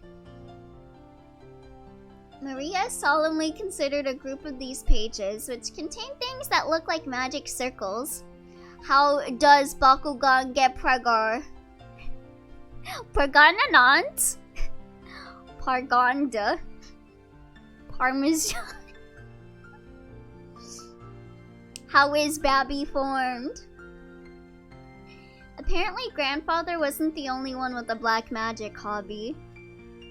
When Maria finally found what she was looking for, she snapped the notebook shut and threw it into her handbag, then began fishing through that bag's contents. There seemed to be various jumbled up things in there. The real question is, did they come out in ball mode or beast mode? Did they go in ball mode or beast mode? After a while, she took out various pieces of junk, although they were probably important magical items to Maria, and repeatedly threw them back in, saying they were wrong. It was all a little humorous, just like when Doraemon took out the wrong tool. Finally, she seemed to discover what she was looking for. I remember beast mode. He sharded the ball while the fish was beast. What is this conversation? Maria's just here talking about like witches and like black magic, and we're just here being like, yeah, you remember when that fish got pregnant? With a face that was unimaginably cheery when compared to the intense expression she had worn until now, she held those out to Jessica and me. This sounds like a conversation Battler would have. If he knew Bakugan existed. Ugh! I grabbed it and saw that it was a very cheap looking charm. It looked like a bracelet made from a plastic rosary, with a scorpion themed medal attached. Listen, say what you will about pregnancy, Bakugan was the GOAT. Ayo, no problem with pregnancy. No problem with pregnancy. I'm just like, the Bakugan sharded out babies? So they came out as little plastic balls then. That tracks. Preya's Mpreg exists. No, there's fanfiction of it. There's fanfiction of it. Yeah, probably. Haven't you seen those cheap Zodiac themed accessories? I love those. The kind you might win in a crane game at an arcade. Oh, I have a ducky. When I went to the movies with Yume, we all, like, there was like a little ducky game. I got like a little cyan, like, bath ducky. It's so cute. I think it's got like, I think Song got a pirate hat one. And me and Yume had matching ones, but mine was like cyan. And theirs was like dark blue. It really looked something like that. There were two of them. I'm so sad because it's hard to make it squeak. I'll sit there some nights and I'll be like fondling the duck trying to make it squeak, but it just won't squeak. Weak. Probably one for me and one for Jessica. The charm is a Bakugan. Watch out, it's gonna shard a baby. I had Bakugan, but I didn't know it went this deep. Yo, you guys remember Beyblade? I remember I played Bakugan and Beyblade with my nephews a lot. They had like the little domes that you could play them in. Anyways, Bakugan as a show is boring until Preya shows up. He's funny. Preya's best character. However, the very fact that there were two of them made them feel even more like cheap manufactured goods, making it pretty hard to think of them as magical items. Oh yeah, for sure. Yeah, Beyblade was so fun. Beyblade Metal Fusion kicks ass. Yeah, Beyblade made my fingers hurt so much. I love it. Yeah, I love the little zipper-dee doodad that you put in it to like make it rev out. Boom boom, so fun. I was so jealous of my of my nephews, because like I just had like the Beyblades. I didn't have like the stadiums, so I would just go over to their house and play in their stadiums. They had like so many of the stadiums. You're giving these to me and Battler? With these chimes, you don't even need to worry about Beatrice. We will no longer be killed. Let's go. Blunder, perhaps. Give me a second. Elio, you awoke into sealed memory? Oh boy. We used to do Beyblade battles during after-school daycare in elementary school like every day. Oh my god, that sounds so fun. Shout out to Tetsuya Watarugani, the crab freak from Beyblade Battlefield. Oh my god, I remember him! Cause scorpions have the power to ward off magic. Hey yo, we need to get some Scorpios in chat then. Remember when the first season was about an alien invasion and the second season was about overthrowing a dictatorship that enslaved the Bakugan that didn't willingly work with them? And then the third season was about them having to defend another alien world that gave the dragon a Gundam. Yeah, Bakugan! Bakugan was crazy. I need to rewatch Bakugan, for real, for real. I used to play with Beyblades a lot as a kid, but then I never bought anymore. Yeah, it was...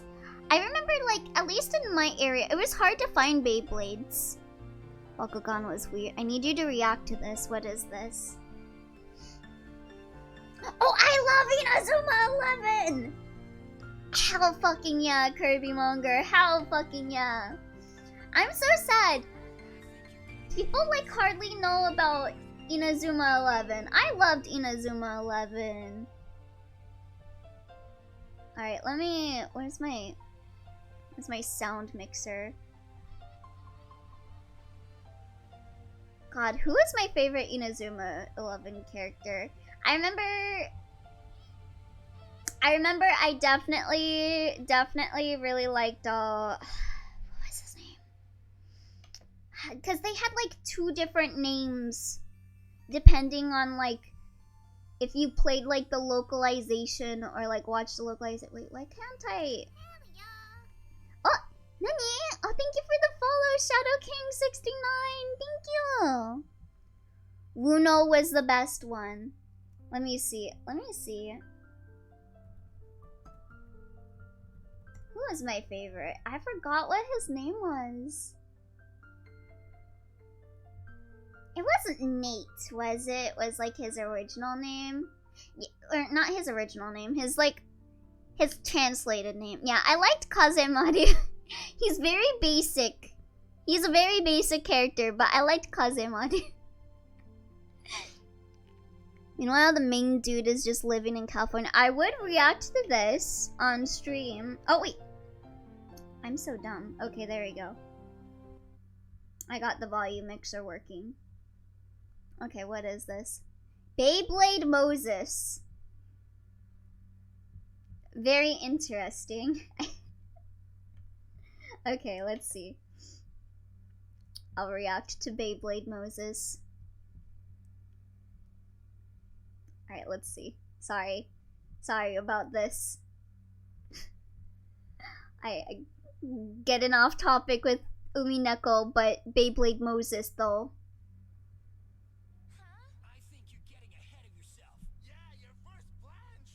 Oh god, what was that kid's name?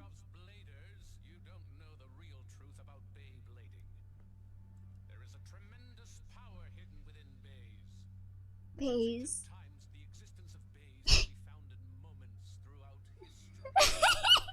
I remember this! I remember that!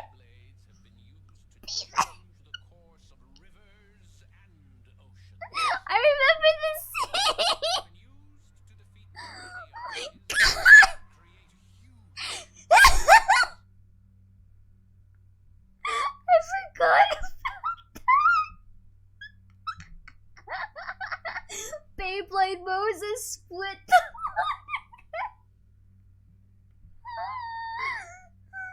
my god. Oh my god. Oh, how's Umineko sound, by the way? Is this too loud? It might be a bit loud. And do you remember the Forbidden Bay? Lightning Helljack? I do! Yo, fuck. I fucks with Lightning El Drago. And you Peaches just challenge everyone to Beyblade battles. To get my gold, you must win a Beyblade battle. What the fuck? No fucking way. Can't look at Moses the same after reading the Bible. But anyhow, I love that they had the guts to give Moses a Beyblade. You love to see it. Egyptians played Yu-Gi-Oh! And Hebrews played Beyblade. That was the conflict. Yo, fuck y'all. We play Beyblade. No, we play Yu-Gi-Oh! Fuck you. Huh, really? Do you remember why it was sealed in a volcano and a man died trying to defend it? God, what was the reason?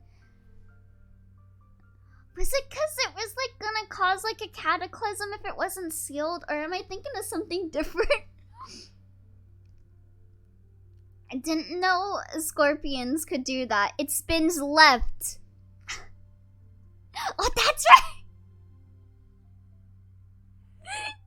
It spun the opposite direction.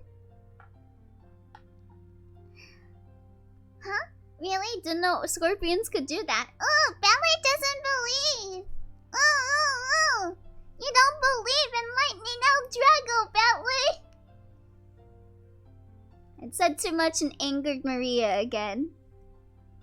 Maria took out her notebook again, pointing out various pages as she went on and on about how the scorpion had such incredible holy power that had been used in magic-repelling magical circles since ancient times. Remember when Kaiba sent cards to space to teach aliens how to play Yu-Gi-Oh? Yeah, I'm so sad that the new season, what was it? The new one that's in space with the aliens. I'm so sad that that's not, like, connected to that continuum of Yu-Gi-Oh! Cause, like, when I heard about it, I was like, oh my god, what if they're the aliens? Yeah, Go Rush, that was it. I was like, what if they're the aliens Kaiba sent the cards to space to teach? But no, it's like a completely different, like, continuity from the original Yu-Gi-Oh! I'm so sad. Ah, I've heard about that from some of the other young servants. Something about how the scorpion is drawn as a magic-repelling symbol in sorcery. And then they did, yeah. Remember how when Ryuga awoke, he exploded half the building and, like, he didn't even have Lightning El Drago back at the point. He did that himself. Fucking Beyblade, man. I will kill you with my Beyblade. It's gonna rip your face off. Go Rush, yeah. Remember how Jade and Yuki's cards got sent to space twice? Yo, I wonder if they're chilling out with AC/DC in space. And that's just like Neo's and Yubel, so it's very different. Oh, yeah. Still happened twice. Maybe we can just think of a continuity where JoJo exists in the Yu-Gi-Oh! Universe somehow. And AC/DC is alone in space. Wait, it's what? It wasn't. No, it wasn't AC/DC. It was Cars. Cars was the one that got sent to space. Yeah, Cars is in space. And he's like really lonely and he's like suffering. Because he's just suffering in space alone. But then like... Then Jade and Yugi and Kaiba's cards come to him. And he learns how to play Yu-Gi-Oh! And he's happy. Good end. Huh, really? The scorpion protects against bad magic and calamity. Yeah, fuck Hamon. Let's play Duel Masters. Fuck stands. We're playing Yu-Gi-Oh! Remember how Ryuga called Ginga a little bitch because his cringe failed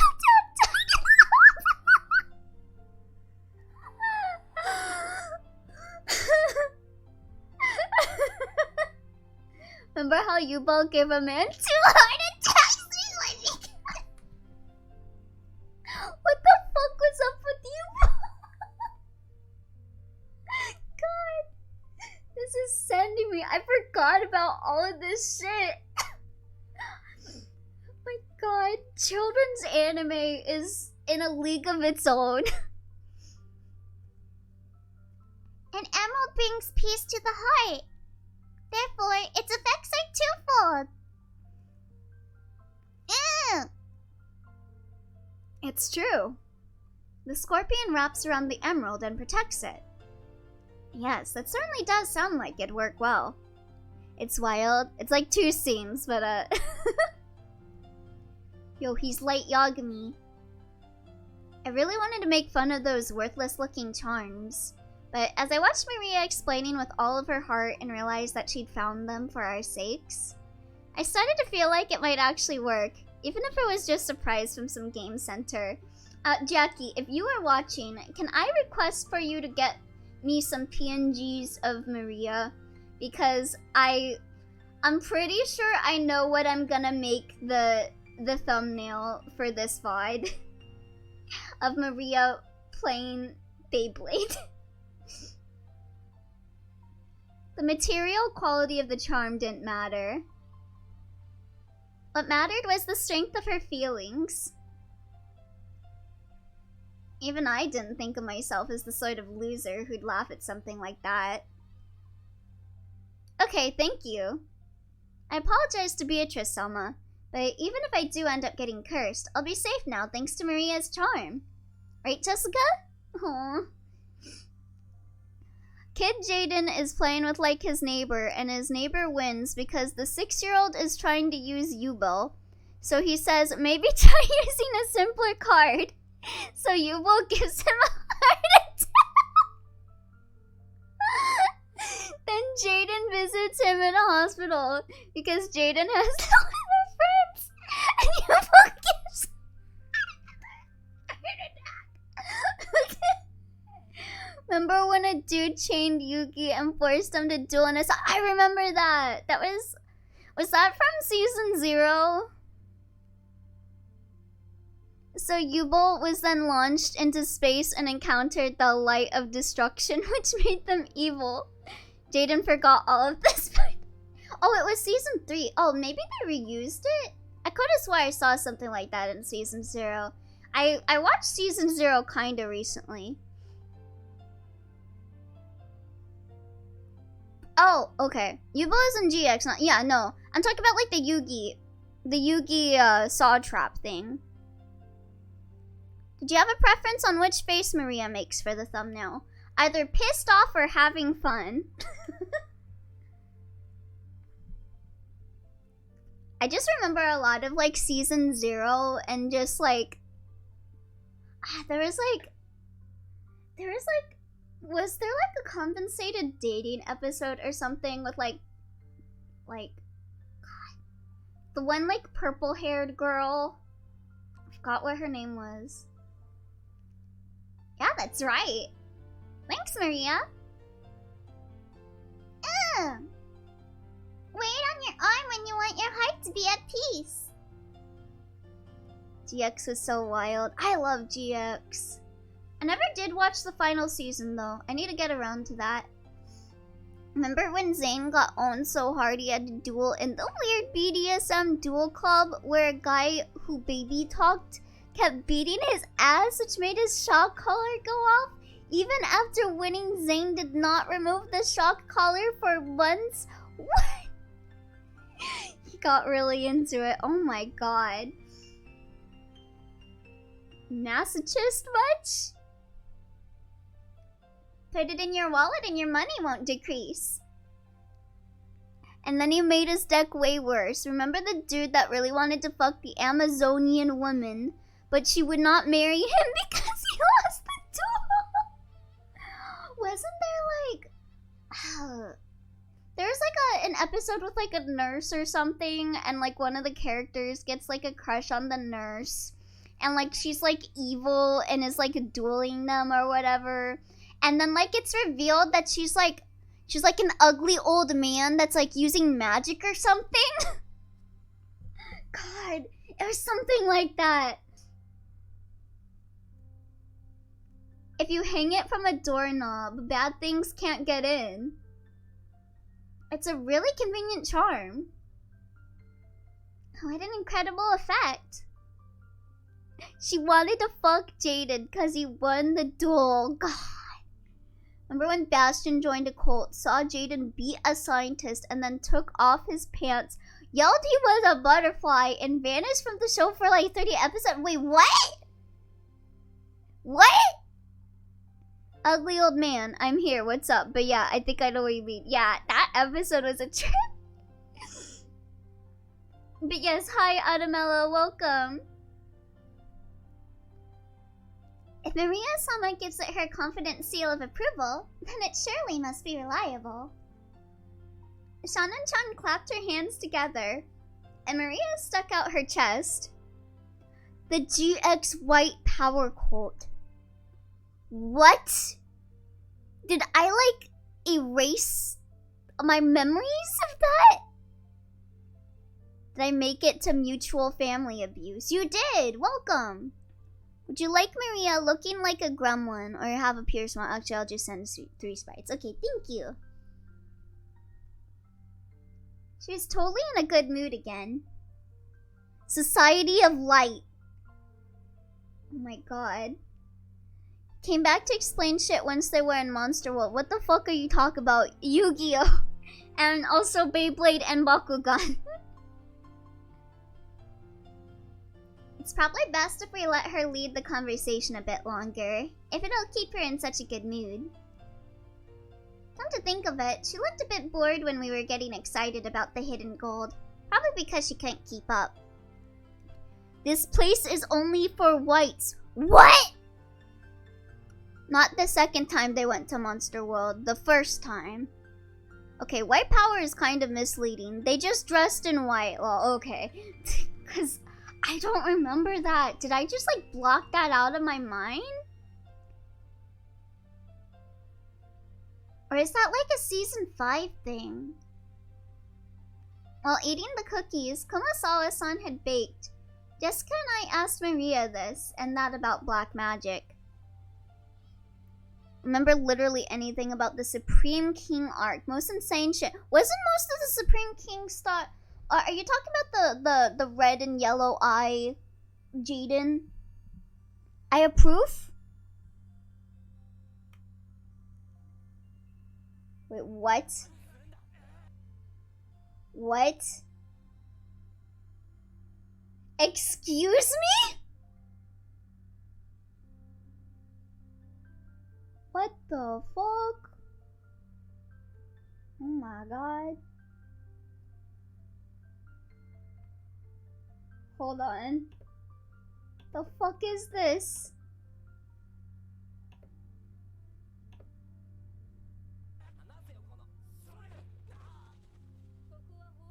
What?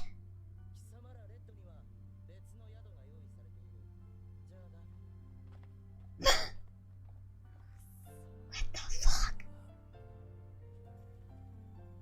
Oh my god. What is this? Okay, I mean, using that logic, Dragon Ball is much worse. What is this?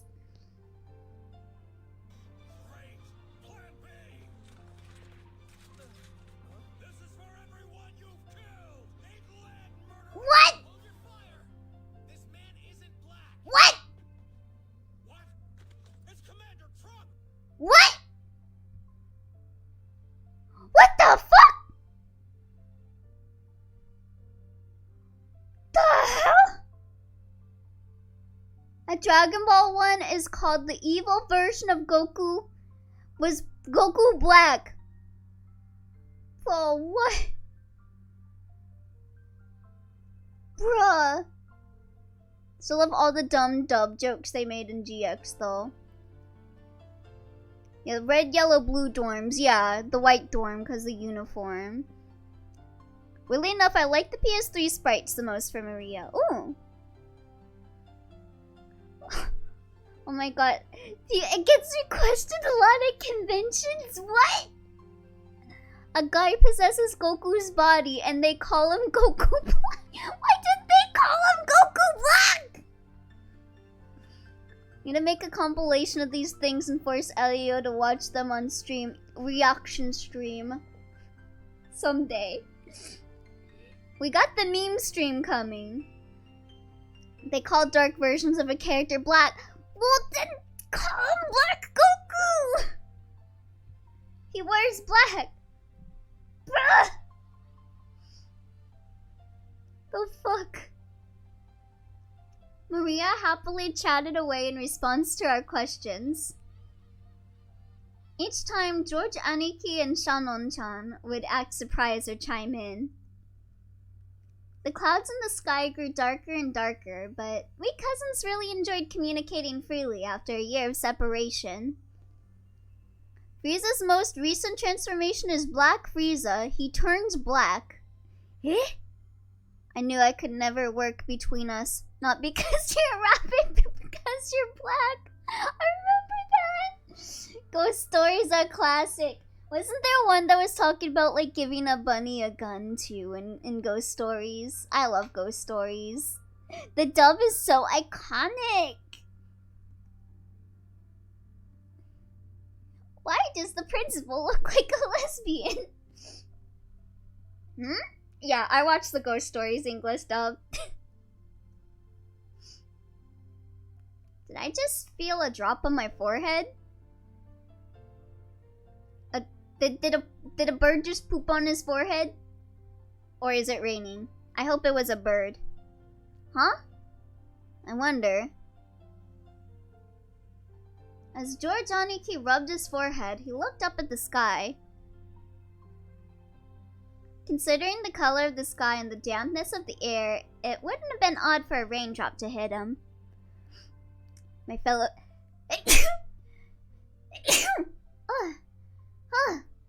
It's always the way she says it that kills me. Yeah. Like you can hear like the little vibrato in her as she says it. Well, thank you for all the blessings, everyone. The wind also seems to have grown a bit stronger. I have to take back my statement on Maria's sprites. I like her gremlin sprites in the OG and Steam versions more. And that's one that's used very often. Ooh. Gremlin sprite. Ooh? I didn't feel a drop. Only I didn't. It's cause you're so small. The rain doesn't hit you. You're a Danmaku Pro. You should play Toho, Maria. You look like you'd fit right in, actually. Don't worry, neither did I. Anyway, I'm sure it'll rain so much tonight that everyone will get to feel plenty of raindrops. Wait, why are we using the old sprites again? Cause they're the best. Oh, yo, no need to burn her. Yeah, I was asked to play with the sprites, so I might switch between original and Steam sprites like every other stream, maybe. Just for some variety. That's right. Maybe we should head back soon. Shannon-chan looked down at her watch. It was probably well into the evening by now. Kirby begged for the old sprites, and Elio was like, yeah, sure, yeah! Oh, thank you for the hydrate!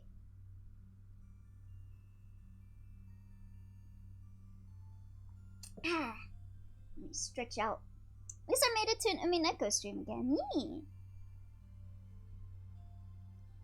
Is it already time for you to return to your work? Yes.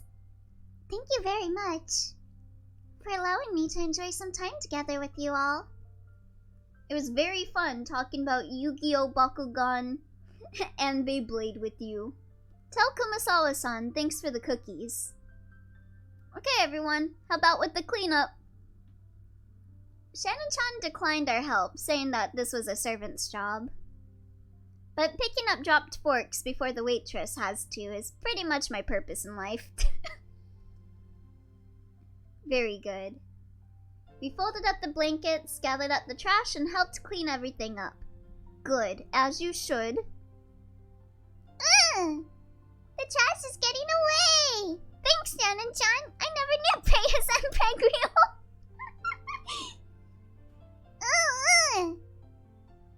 I won't let it escape. I'll grab it before Maria does. I'll grab it.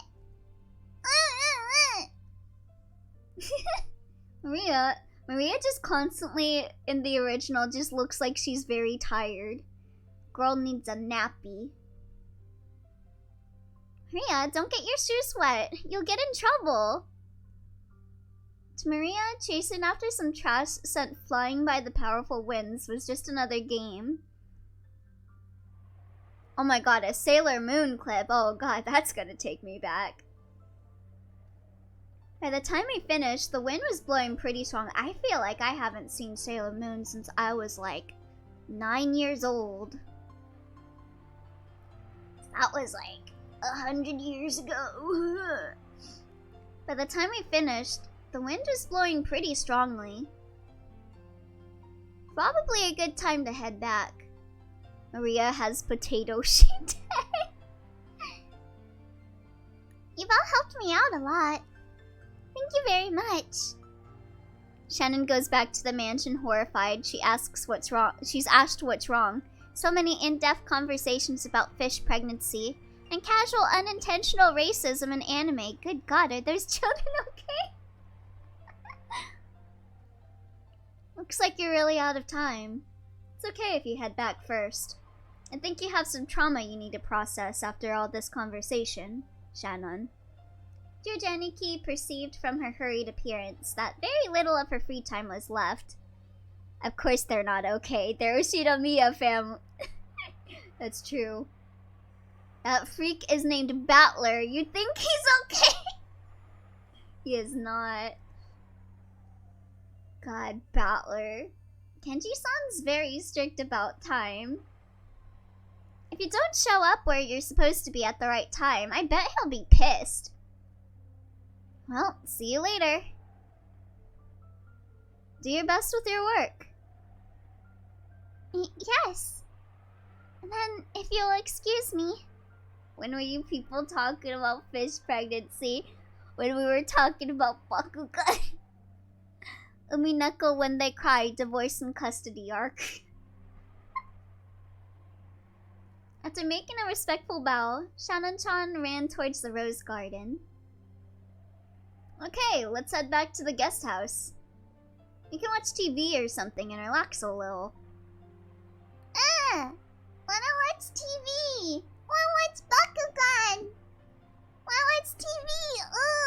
Wanna watch Preya get impreg? Then it's decided. Let's all head back and watch Bakugan together. Maria, who wasn't done having fun, agreed once television was mentioned. We climbed up the gentle stairs and returned to the rose garden.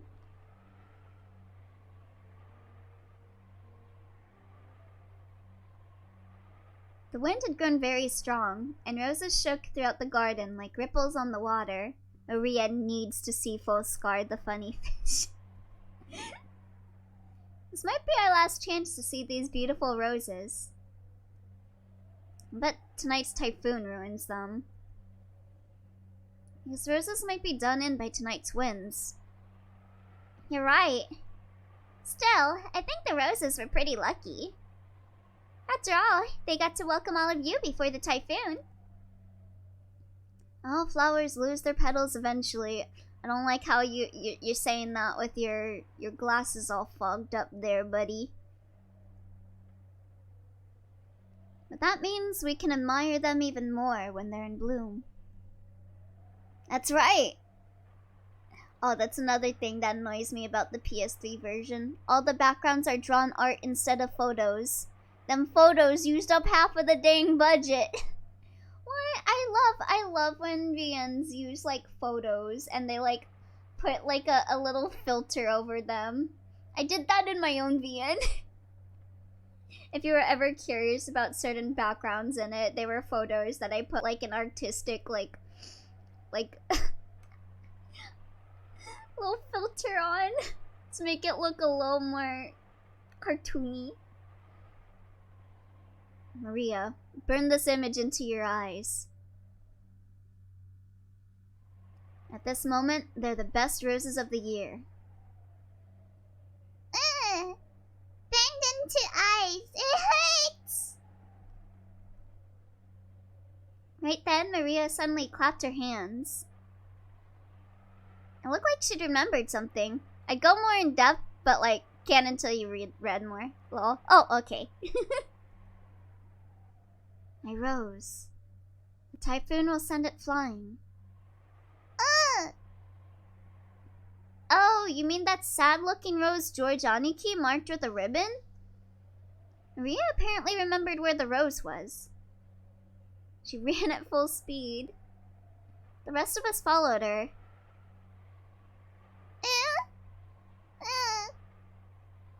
Where was that again? I'm sure it was somewhere around here. We searched everywhere around that area, but it was only a single flower among all of those roses after all. Even though we knew it was somewhere close by, you weren't able to find it. The winds making up for the typhoon's front lines made roses throughout the garden undulate. You mean the cringe fail loser shit rose, that one. Big L for Maria. It was almost like it was teasing us by making the location of Maria's rose impossible to find. Get good. Skill issue. Maybe it wasn't here. Let's try spreading out a bit in our search. Sounds good. Let's go for strength in numbers. What's up, Maria? As we made a split up in search, Maria tugged on my jacket with an unhappy face. You could tell that she didn't want us to leave that spot. What is it? What's wrong? The roses really told them skill issue. My rose is here. It's here. But it's actually not, right? Maybe it was on the other side of the flower bed. If we all look, we'll find it fast, okay? It's here! My rose is here! Look for it! Look for it! I love pretending to be like a screaming child. It's like the funnest thing when reading Umineko is doing Maria's lines. Maria stomped her feet in irritation. She pointed at that spot and said it was definitely there, but in actuality it wasn't. Pretending, hey! What are you trying to say, huh? Even so, Maria got mad when we said we were going to search elsewhere. We were at a loss for what to do. For a while, we had to stay near Maria and pretend to search through that rose thicket. Pretending? Hey! I am simply just a very good actor. Not here! I can't stop thinking about Jabroni Mike saying he wouldn't have a kid because if they annoyed him enough, he'd take them to the pound. What? Not here! Not here! Maybe she's saying that it should be here, but isn't. Now I know why most parents abandon their kids or abuse them in anime. My god! Y'all! Maria became increasingly irritated. Oh man, Maria's really losing her temper. Sometimes Maria starts to really care about really pointless stuff. Listen, let her hyperfixate, okay? If she gets what she wants, that's okay, but you can't find something that isn't there. That's not good. Listen, abuse is too much. Just leave them at the pound. I feel like that's even worse than abuse. They'll just put them down. Just when we were at a loss of what to do, Maria called out in a loud voice, laughed stickishly. Mama! We could see Aunt Rosa in the direction Maria was waving her hand. Maybe she wanted to look at the garden one more time before the typhoon came. And maybe she had some business at the guest house. Aunt Rosa was coming from the mansion. She quickly noticed her daughter's voice and came over. That's why you leave to go get milk inside a bag of milk inside a bag of milk. My, what happened, everyone? Are you looking for something? Look for it!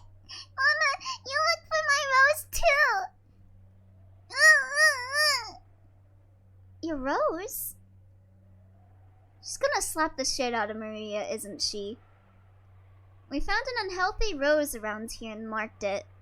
The mental image of, like, the people who work at the pound being left a kid and going, fuck it, let's kill them. Not a pet equals not their department. God. We tied a candy wrapper around it. But Maria, if I remember correctly, it was growing right in front and really stood out, didn't it? Unless it grew legs and ran off somewhere, it must have been somewhere else. It did grow legs. It became a person. Maybe you remembered it wrong. Maybe it was like a fairy or like a witch or something. And like when Maria put the little ribbon on it, it came to life or something. It's here! It is here! Bentley doesn't believe! How many times do I have to tell you to stop saying ooh ooh before you'll understand? Mama will look for it, so stay quiet. I've never seen Aunt Rosa be anything other than kind and gentle, so her anger surprised me a bit. Yep, I knew she was a bitch. Aunt Rosa began searching as well, so we went along with her for the time being. But we were already more than sure that it wasn't around here. Okay, Kirby is gaining a +10 on my confident rank. Damn, already max rank? I'll one-up you, Elio. The flower was taken by a bitch. Shit. Rosa took it? So it didn't take long for Aunt Rosa to realize that, too. The rose isn't here. Did you mistake this place for somewhere else? There are so many roses around. Kanon rolled the flower up and smoked it. Based. Thank you for the hydrate, Overtaker.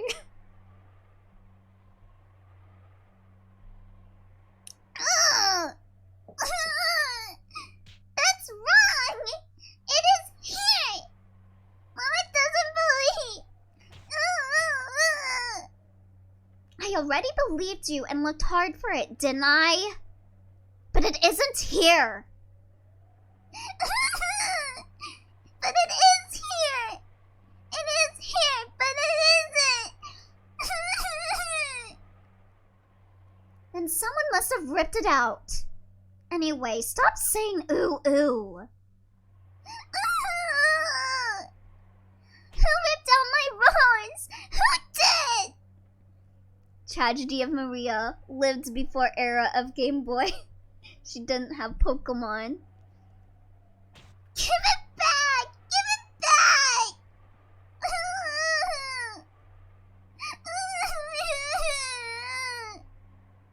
How should I know? Maria, baby, don't deny her. Yeah, give her like a new rose or something. Everything could be solved with Rosa bribing her with 20 minutes of Super Mario Land 2. Yeah, that really would. Yeah, give her a Pokemon game. Problem solved. She can hyperfixate on Pokemon like I did. Who ripped her rose? I'll rip their nose. Yeah. Maria Defense Squad. Roll out. Stop it! Stop saying ooh ooh! Oh shit! She actually slapped her! Aunt Rosa slapped Maria's left cheek with her palm. Jesus Christ. Lady, I'm gonna call Child Protective Services on you. Aunt Rosa slapped Maria's left cheek with her palm. Yeah, CPS? In that instant, Maria was shocked into silence. Bruh, COD in 4K. What the fuck, dude? Of course, it was only for an instant. When Maria realized that her wish was being rejected, she started yelling even louder. My rose! My rose!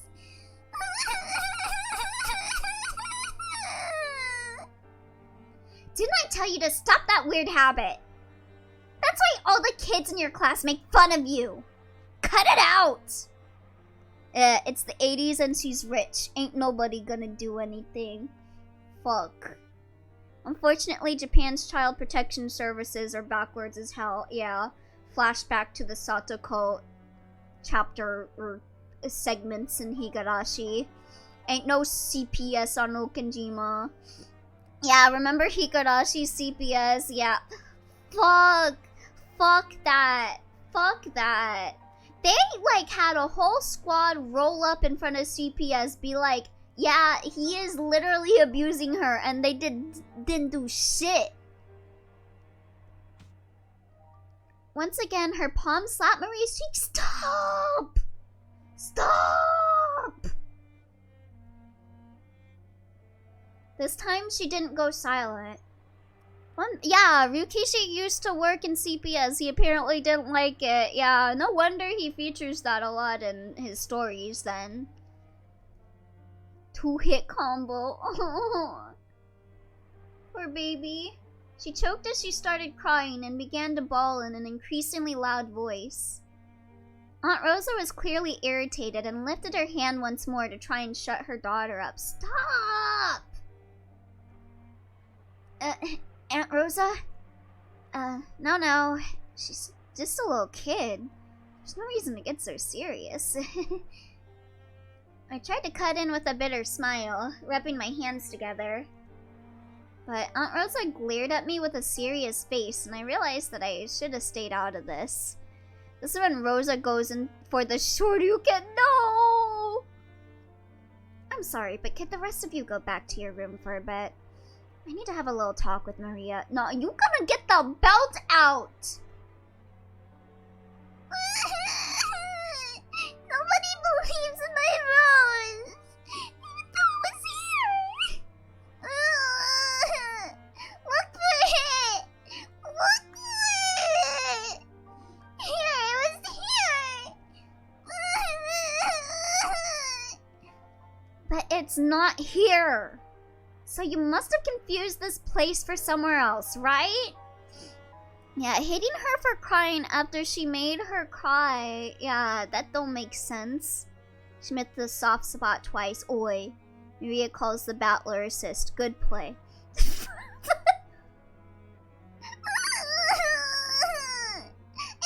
here!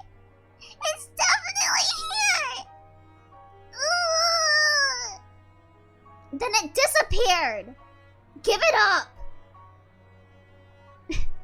Battler assist reset them to neutral. Why? Why did it disappear? Why? I don't know that. So stop saying ooh ooh. Oh my god. Stop it! Aunt Rosa once again raised her hand, overcome by emotion, and slapped Maria's cheek. That's what? 3 times? She slapped the shit out of her 3 times! What the fuck? It was strong enough to knock Maria over. Hey, Aunt Rosa? Even if she is your daughter, violence isn't the answer. I stepped between the two of them to protect Maria, who is still on the ground, crying, ooh, that's the KO. Rosa opens up for a fresh combo. She's got full meter. This could be game. Battler assist call again. My childhood in a nutshell, LMAO. God. Mood. Stop crying. You're the one that made her cry! I knew that, as an outsider, problems between parent and child were none of my business. But I wasn't brought up to just silently observe something like this. Don't you think it's weird, Battler-kun? Are there any girls at your school who mutter, ooh, listen! She has autism! Give her a break! Well, I am in high school. But for an elementary schooler, I think saying ooh ooh is pretty cute. Cute? Ma'am, she's 9, right? She's fucking 9 years old, dude! Saying ooh ooh is cute? Cute? Battler assist prevents Rosa from going in for any case. Oh my god. Took him 2 slaps and a lot of shouting, but hey, he's coming in now. Let's go, Battler. Live up to your namesake. Become a Battler. My careless words seemed to have earned me Aunt Rosa's wrath. She grabbed my collar with a terrifying expression. Jesus Christ. Don't say such nonsense. Do you know how old Maria is? Yeah, she's 9. She's a fucking child. Yeah, Uwu is cute. You know what else is cute? Nya, nya, nya. Nya, nya. Yo, if my mom was like Rosa, I would've got the shit slapped out of me too, cause I used to end all my sentences with meow when I was a kid. Battler, I hardly know her. Oh damn, she landed a grab on the assist. Elio Lappy, he's also cute. She's 9. Yeah, she's a fucking child. She's a 4th grader. Not a kindergartner. Listen, I was like... When I was a 4th grader, I did some shit, okay? I think I was still making potions in the fridge. I think I was still making mud pies, and I was pretending that I was a Sailor Scout with my friends. So, like, fuck off. But she still makes that sound during class. So what? If it's like a comfort sound for her, let her do it. Don't you get it? If it wasn't for Battler, we would be seeing an execution mechanic like in Tekken. Jesus. For a bit, I thought she was like older than she looked, but no, she really is 9. What does she think a 9-year-old is, right? These people should not have children. Do you know what they say about this kid when they bully her? Thanks to this weird habit, she still hasn't made a single friend. Well, that says something about the fucking kids and not her. Fuck them. When I was a 4th grader, I was keeping up with the world economy and my investment portfolio. Hashtag Sigma male. Goddamn. I was out here making rip-offs of Sailor Moon in my class. And pretending that I was a Kingdom Hearts character. Don't turn your eyes from reality and carelessly call Maria cute. But she is cute. Think more seriously about this kid's future. I am. You're being a fucking bitch and you are going to traumatize her.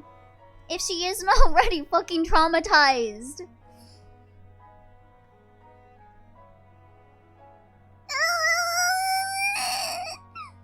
She can be cute and cringe. Exactly!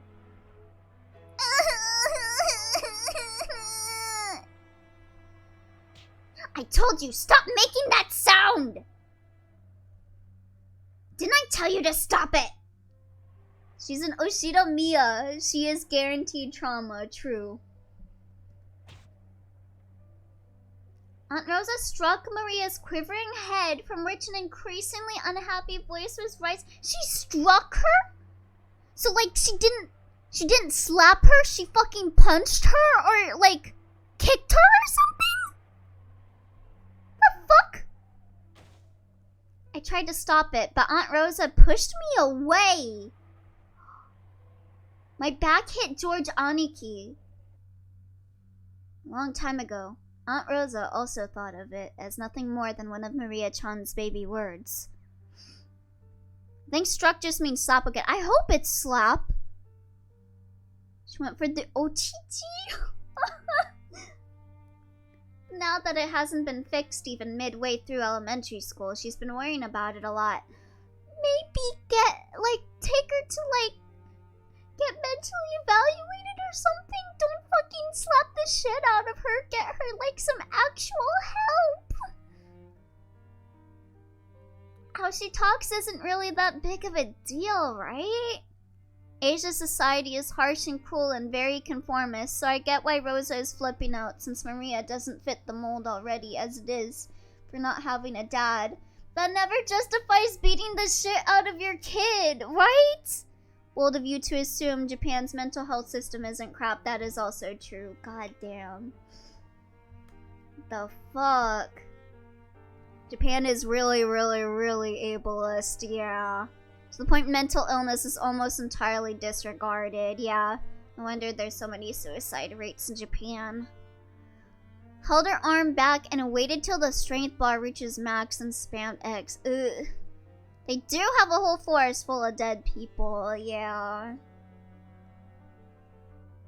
God. And this is in the 80s too, so it's even worse back then. She'll never make it as an adult if she's like that. So, even though it isn't fun to watch... No, she will make it as an adult. I'll donate to her Twitch channel. This is a problem between parent and child. No, it ain't. Fuck that. Well, even I get chewed out by mom all the time because of how I talk.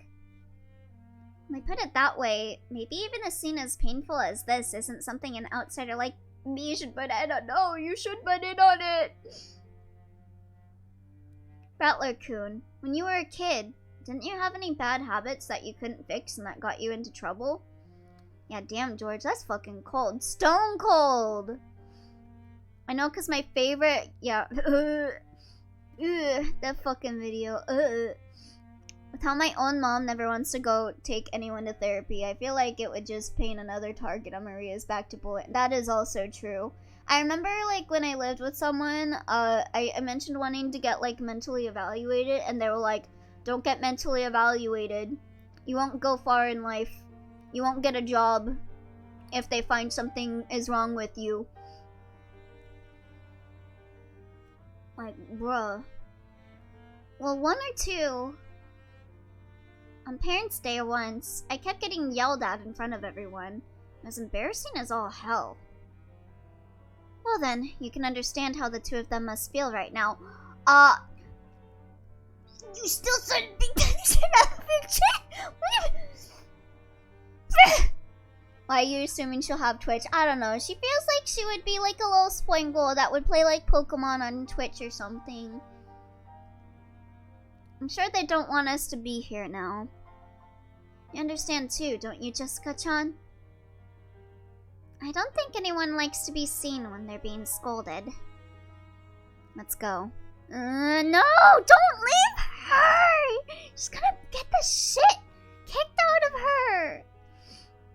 At least that's the feeling I get from my own mom, yeah. But none of your parents beat the shit out of you guys, right? We'll return to the guest house. No! Listen, George is someone who can definitely navigate polite society for better or worse. God. George is a cool guy most of the time, but he's really dropping the ball with this shit. Then after Maria-chan comes back, let's welcome her as if nothing happened. Ugh. He's polite, kind, and above all else doesn't step on other people's toes, even if he really should. Yeah, this is a moment where I don't fucking care if I burn my bridges with my family. You don't kick the shit out of a fucking 9-year-old. Fuck you. It's probably for the best, isn't it? Honestly. I thought George Aniki's point was probably a reasonable one. And we may have been eager to use that reasonable-sounding argument as a justification to retreat from this heart-rending scene. Jessica is the real streamer of the cousins. Jessica was born to be a gamer. Oh, really? Jessica and I nodded at George Aniki and we all left. Man. We called towards Maria, telling her that we were going to head to the guest house. I'm so sorry, Maria. That's not a scolding. That is not a scolding. Yeah, that's fucking child abuse. She didn't seem to hear, and we felt sort of guilty and shameless after saying it. You should! You are leaving a child to get the shit kicked out of her. Okay, to play devil's advocate, she wouldn't listen to George even if he tried. I mean, that's true, but I don't know. If I was in this situation, I don't give a shit if my family would hate me for coming to the defense of the child. I'll take the hits. I'll take the hits if it means they won't hit the fucking child. In that case, look by yourself As much as you want. Mama doesn't care. Anyway, George intervening here would actually be bad for his parents, because then the rest of the family can snipe at Eva and Hideyoshi for their unruly son.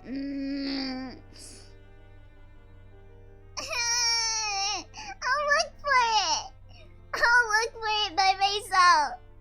Even if Mama doesn't care. Have it your way. What's up, child abuse? Yeah. After blasting her with those last few words, Rosa spun on her heels and quickly returned to the mansion. Maria probably viewed that as a cold gesture meant to injure. I think I'm probably gonna, like, insert in a warning for this video when I upload it to YouTube for the child abuse. Like, oh my god. She wouldn't stop, that's what I mean. Yeah. That wasn't Rosa's intention. This is where we all killed the ant and make it look like an accident. Hell yeah. It's cause the hand with which she had so emotionally struck Maria's cheek was still numb. It's because if she stayed there screaming, she might again be taken over by her emotions and continue slapping her daughter's cheek over and over. After Rosa left, Maria was left alone in the rose garden. The wind began to blow stronger and stronger. Every once in a while, a raindrop would fall on her forehead. Back to worst case scenario, she starts treating her worse in order to take out her anger. Oh god, that's true. But I just can't stand by and let that happen. If something like this happened and I saw this IRL. However, Maria couldn't leave that place. Not until she found that poor wilting rose. It had definitely been there. Even so, it wasn't. Even though she knew the place, and even though it had been there, it wasn't. Maria bitterly stared at the place it was supposed to be and thought frantically. Maybe the angle I'm looking from is wrong. Maybe the height I'm looking from is wrong. While gazing at a single point, Maria repeatedly stood up, changing her position, and continued to stare. Oh yeah, I'll see the DM afterwards. Yee, thank you. Abuse in Japanese society is literally the worst. SMH, god. The wind was getting stronger and stronger. Not saying he's right, I'm just saying I can understand his logic. Fairly sure that's worse. Maria kept on looking for that rose in front of the flower bed. Baby!